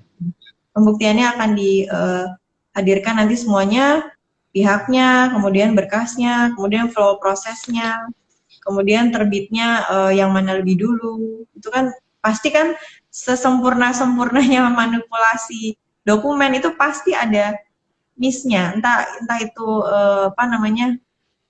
Tanggal ada yang berbeda, kemudian mungkin nomor identifikasinya ada yang berbeda. Nah, itu pasti ada.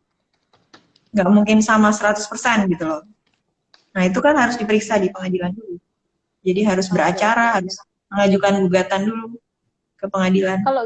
Kalau gitu gugatannya berarti apa? Perdata ya? Iya, perdata.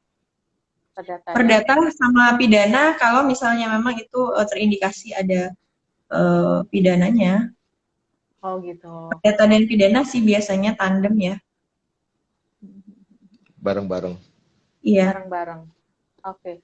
Oke, teman-teman kalau misalnya masih sedih ya. Kalau misalnya masih ada pertanyaan lagi, teman-teman yang baru join, silahkan ketik pertanyaannya di yang ada tanda tanyanya di sebelah kolom komentar, supaya saya bisa munculin lagi pertanyaannya. Oke, kita lanjut lagi ke masalah sengketa. Oh, tapi saya tadi ada satu pertanyaan yang menggantung nih. Kalau di Indonesia itu warga negara asing bisa beli aset nggak di sini? Bisa beli tanah nggak sih?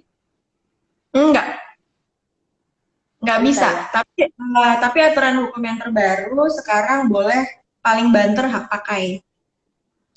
Apa itu maksudnya hak pakai, Frida? Jadi hanya boleh memakai saja, tidak boleh memiliki, tidak punya hak milik, tapi hanya memakai saja. Jadi punya kadaluarsa, ada kadaluarsanya. Ada kadaluarsanya. Jadi nih misalnya saya orang asing gitu, saya udah beli tanah dari Mas Henry misalnya, itu tetap aja saya nggak akan pernah punya surat hak milik gitu ya. Nah kalau hanya hak pakai, terus nanti jadi kepemilikannya itu kepada siapa? Nah hanya selama kan saya udah bayar nih, saya udah bayar tanah itu misalnya. Iya, hak pakai itu ada jangka waktunya, ya. Jadi untuk hak pakai paling lama adalah 25 tahun dan dapat diperpanjang untuk jangka waktu paling lama 20 tahun. Gitu. Jadi nggak bisa dimiliki selamanya, hanya punya hak pakai, ya. Oke. Ini ada pertanyaan dari Titus, masih gimana sih biar dapat hibah? Banyak-banyak berdoa aja, Mas. Minta diadopsi orang kaya. Mungkin minta diadopsi Raffi Ahmad gitu. Ah iya.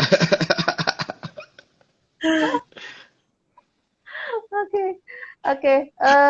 Jadi itu tadi ya, orang asing nggak boleh, ternyata memang tidak boleh memiliki aset, terutama aset yang berupa tanah di kita. Nah, terus Meskipun Mas pada Hendri, prakteknya, Mbak, itu beda lagi pada prakteknya. Banyak sekali tanah-tanah yang sudah beralih kepemilikan de facto-nya ke orang asing. Contoh di Bali. Di sebelah sini juga ada di Pelabuhan Ratu, itu banyak villa-villa yang dimiliki oleh orang asing ternyata gitu ya. Jadi oh gitu ya. pada prakteknya itu berbeda dengan yang sebenarnya nggak boleh gitu. By the way, kita boleh beli pulau nggak sih? Oh boleh aja Mbak, kalau misalnya Oh, ada kalau kita Kalau misalnya mampu. dari kalau kita daratan mampu gitu, oh, boleh berarti Mbak. nanti ber- berarti nanti lucu ya, batas tanah utara laut, selatan laut, timur laut, barat laut gitu ya. Boleh aja tuh, boleh. Kan ngimpi boleh dong, punya pulau Boleh, gitu boleh, boleh dong. boleh, boleh. Boleh banget, malah harus mimpi setinggi mungkin. Oke, jadi ternyata kita boleh loh beli pulau gitu supaya kita punya private beach gitu boleh Boleh, ternyata. boleh. Karena dulu saya dengar-dengar katanya di Indonesia nggak boleh tuh kita beli pulau gitu. Zaman Kalau dulu termuknya katanya. memang boleh, tapi pada prakteknya sih terjadi Mbak. Kalau saya boleh Hmm. cerita, ya, terjadi. Ada. Oh, terjadi ya. Oke, jadi kita masih boleh ngimpi bahwa kalau misalnya Boleh, kita pengen punya satu pulau, kita masih boleh mimpi. Mimpinya masih terbuka. Boleh. boleh. Tapi Tapi nggak boleh secara ditelantarkan. Iya. tapi secara teknis nanti ada ininya, ada apa namanya, ada cara-cara untuk supaya itu bisa mungkin terkait dengan batas maksimum dari Hmm. kepemilikan tanah setiap orang. Oh gitu ya. Memang ternyata setiap orang boleh punya ada batas maksimumnya. Ada. Ada.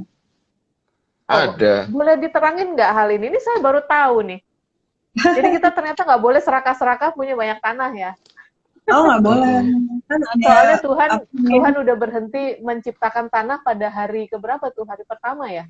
Oh, pertama petang dan pagi, kedua baru darat dan laut ya. Nah itu hari kedua tuh. Hari nggak kedua, ini Tuhan udah berhenti menciptakan tanah di hari kedua. Jadi ya memang tanah cuma segitu-gitunya aja. Gitu. Jadi ternyata masing-masing kita secara pribadi itu eh, punya batasan. Paling luas itu boleh ada. berapa sih? Nih ya, ada kategorinya kan tanah itu ada dua, tanah pertanian sama non pertanian ya. Kalau tanah non pertanian atau yang biasa perorangan itu satu orang paling banyak 5 bidang. Satu bidangnya tidak lebih dari 5.000 meter persegi. Totalnya 2,5 hektar ya. Tidak boleh Hmm, lebih dari 5.000 meter persegi. tidak boleh lebih dari 5 bidang tanah yang seluruhnya meliputi luas tidak lebih dari 5.000. Itu untuk non pertanian, gitu ya, non pertanian. Tapi kalau untuk yang pertanian ini ada beberapa kategorinya: tidak padat, paling luas itu 20 hektar, kurang padat, paling luas 12 hektar, cukup padat, paling luas 9 hektar, sangat padat, paling luas 6 hektar. Itu kita ngomong Jadi ada padat-padat ini apa nih? Kepadatan tanah atau kepadatan penduduk?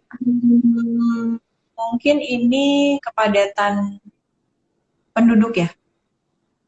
Ya, Oke, oke. jadi Jadi kalau kepadatan penduduk. Jadi kalau misalnya contoh di Kalimantan yang sangat luas itu mungkin itu kepemilikan tanah non pertanian, maaf, pertanian itu dilihat dari itu kepadatan penduduknya. oh gitu ya. Oke, oke. Ini ada pertanyaan lagi, apa sih bedanya hibah dengan pelepasan hak atas tanah? Hibah adalah bagian dari Hibah tuh atas tanah. Maksudnya Mungkin bagian dulu, contoh-contoh perbuatan mungkin hukum dulu, gimana? mungkin dulu ini Pak Yakobus waktu mata kuliah ini dia lagi nggak masuk, lagi sibuk main teater saya rasa. Oke, Frida, lanjut. Boleh dijelasin deh apa sih bedanya hibah dengan pelepasan hak atas tanah? Ya, jadi gini, pelepasan hak atas tanah itu kan bisa macam-macam ya. Pelepasan hak atas tanah, ya pelepasan hak atas tanah nih ya. Jadi banyak ketawa kalau ngeliat Mas Ivan.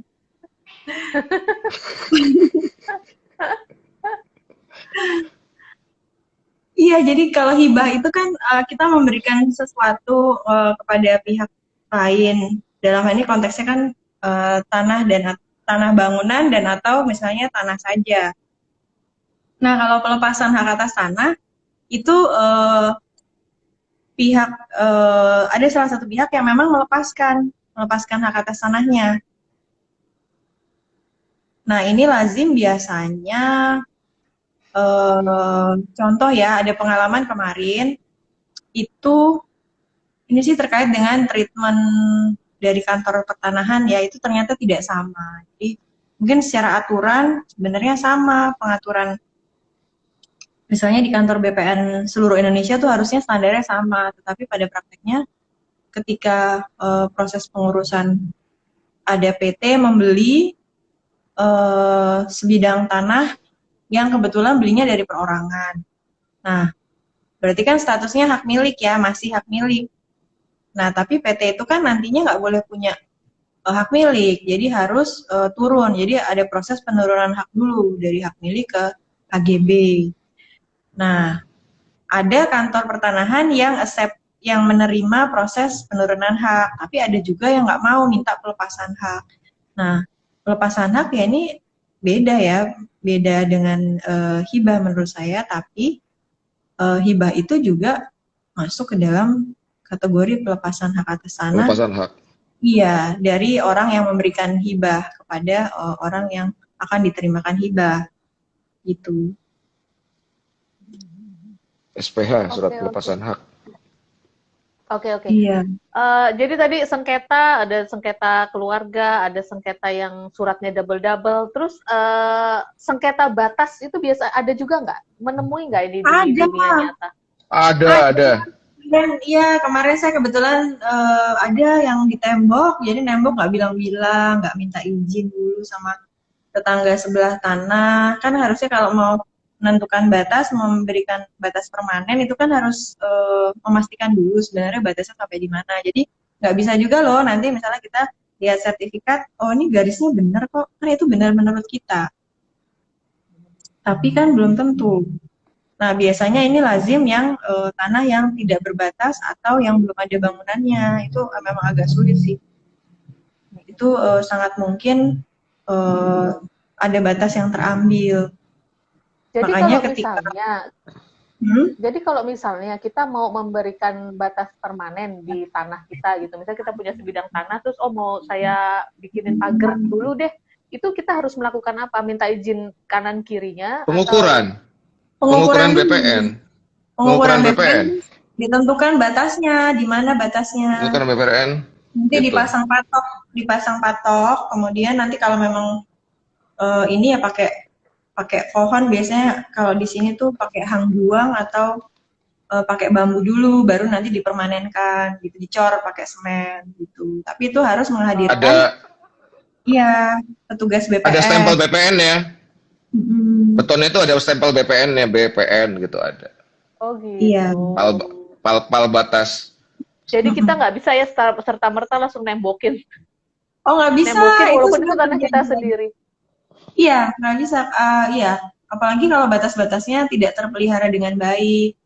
Jadi misalnya tadinya ada pohon, terus dia tumbang. Nah itu kan nggak bisa ya dijadikan, ini harus ada pengembalian batas. Jadi kalau ada sengketa batas, prosesnya dua kali.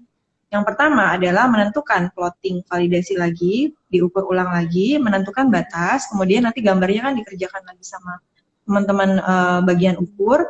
Kemudian nanti tahap yang kedua adalah tahap pengembalian batas. Nah, ketika pengembalian batas itu harus menghadirkan kepala desa setempat. Jadi tidak hanya RT RW, tetapi harus sampai kepala desa supaya nanti kalau ada apa-apa, kepala desa kan juga bertanggung jawab. Gitu. Tapi kan sekarang kepala desa berganti ya, dipilih. Kepala desa dipilih kan sekarang. Nah itu kalau kepala desanya berganti gimana itu? Itu tetap punya kekuatan hukum. Nah, biasanya itu ada PJS atau PLT-nya. Nah, itu mestinya sih beliau juga dibekali kewenangan tertentu untuk menggantikan sementara kepala desa yang mungkin belum ini ya, belum diangkat lagi yang baru. Biasanya sekdesnya, ya sekdesnya. Oke. Ini sudah nggak ada pertanyaan lagi, terus nggak terasa. Tahu nggak udah hampir berapa? Udah 2 jam. Udah 2 jam. Tapi sebelum nanti dimatiin sendiri sama IG, maka saya terpaksa nih mengakhiri ini. Tadi ada banyak sekali pokok-pokok bahasan yang penting, dan kayaknya ada juga yang isu-isu yang hot tentang masalah waris sama hibah. Mudah-mudahan kita punya, nanti kita bisa bikin satu sesi khusus cuman untuk membahas yang ini ya, waris atau hibah. Mas Hendri, Frida, karena waktunya udah 2 jam, nggak terasa saya udah mengoccupied waktu beliau-beliau ini terlalu lama, maka saya akhiri dulu untuk ini ya, untuk Hipa Valley Talk kali ini. Biasanya di Hipa Valley Talk sebelumnya saya selalu membuat kesimpulan dari seluruh pertanyaan-pertanyaan ini, tapi ini tuh apa ya, susah dibikin kesimpulannya. Maka kalau misalnya teman-teman tertarik untuk masalah hak atas tanah ini, tonton aja videonya di feed-nya Hipa Valley Talk. Oke. Misalnya teman-teman mau tanya-tanya tentang masalah hukum pertanahan atau tentang praktek-praktek yang terjadi di bidang pertanahan, teman-teman boleh DM langsung IG-nya Mas A. Hendri Kurniawan di @ahendrikurniawan. Atau kalau misalnya membutuhkan jasa notaris, silakan bisa langsung ke kantor notaris Raden Roro Frida Lestari Dewi. Bisa di googling, bisa langsung keluar itu di mana kantornya, dan nanti bisa dibantu. Percayalah bahwa Ibu Frida ini melakukan semuanya dengan penuh cinta, pakai hati katanya. Gitu. Oke, kalau misalnya mau tanya-tanya lagi, boleh juga langsung DM ke IG-nya para narsum 2 ini. Mereka akan menjawab dengan senang hati, mudah-mudahan. Begitu ya, Mas Hendri, Frida. Siap. Oke, teman-teman, terima kasih sudah mengikuti Hipa Valley Talk edisi 62 kali ini. Jika teman-teman masih tertarik dengan topik-topik yang lebih hot, silahkan selalu ikuti Hipa Valley Talk di setiap hari Jumat dengan topik-topik yang pasti selalu menarik.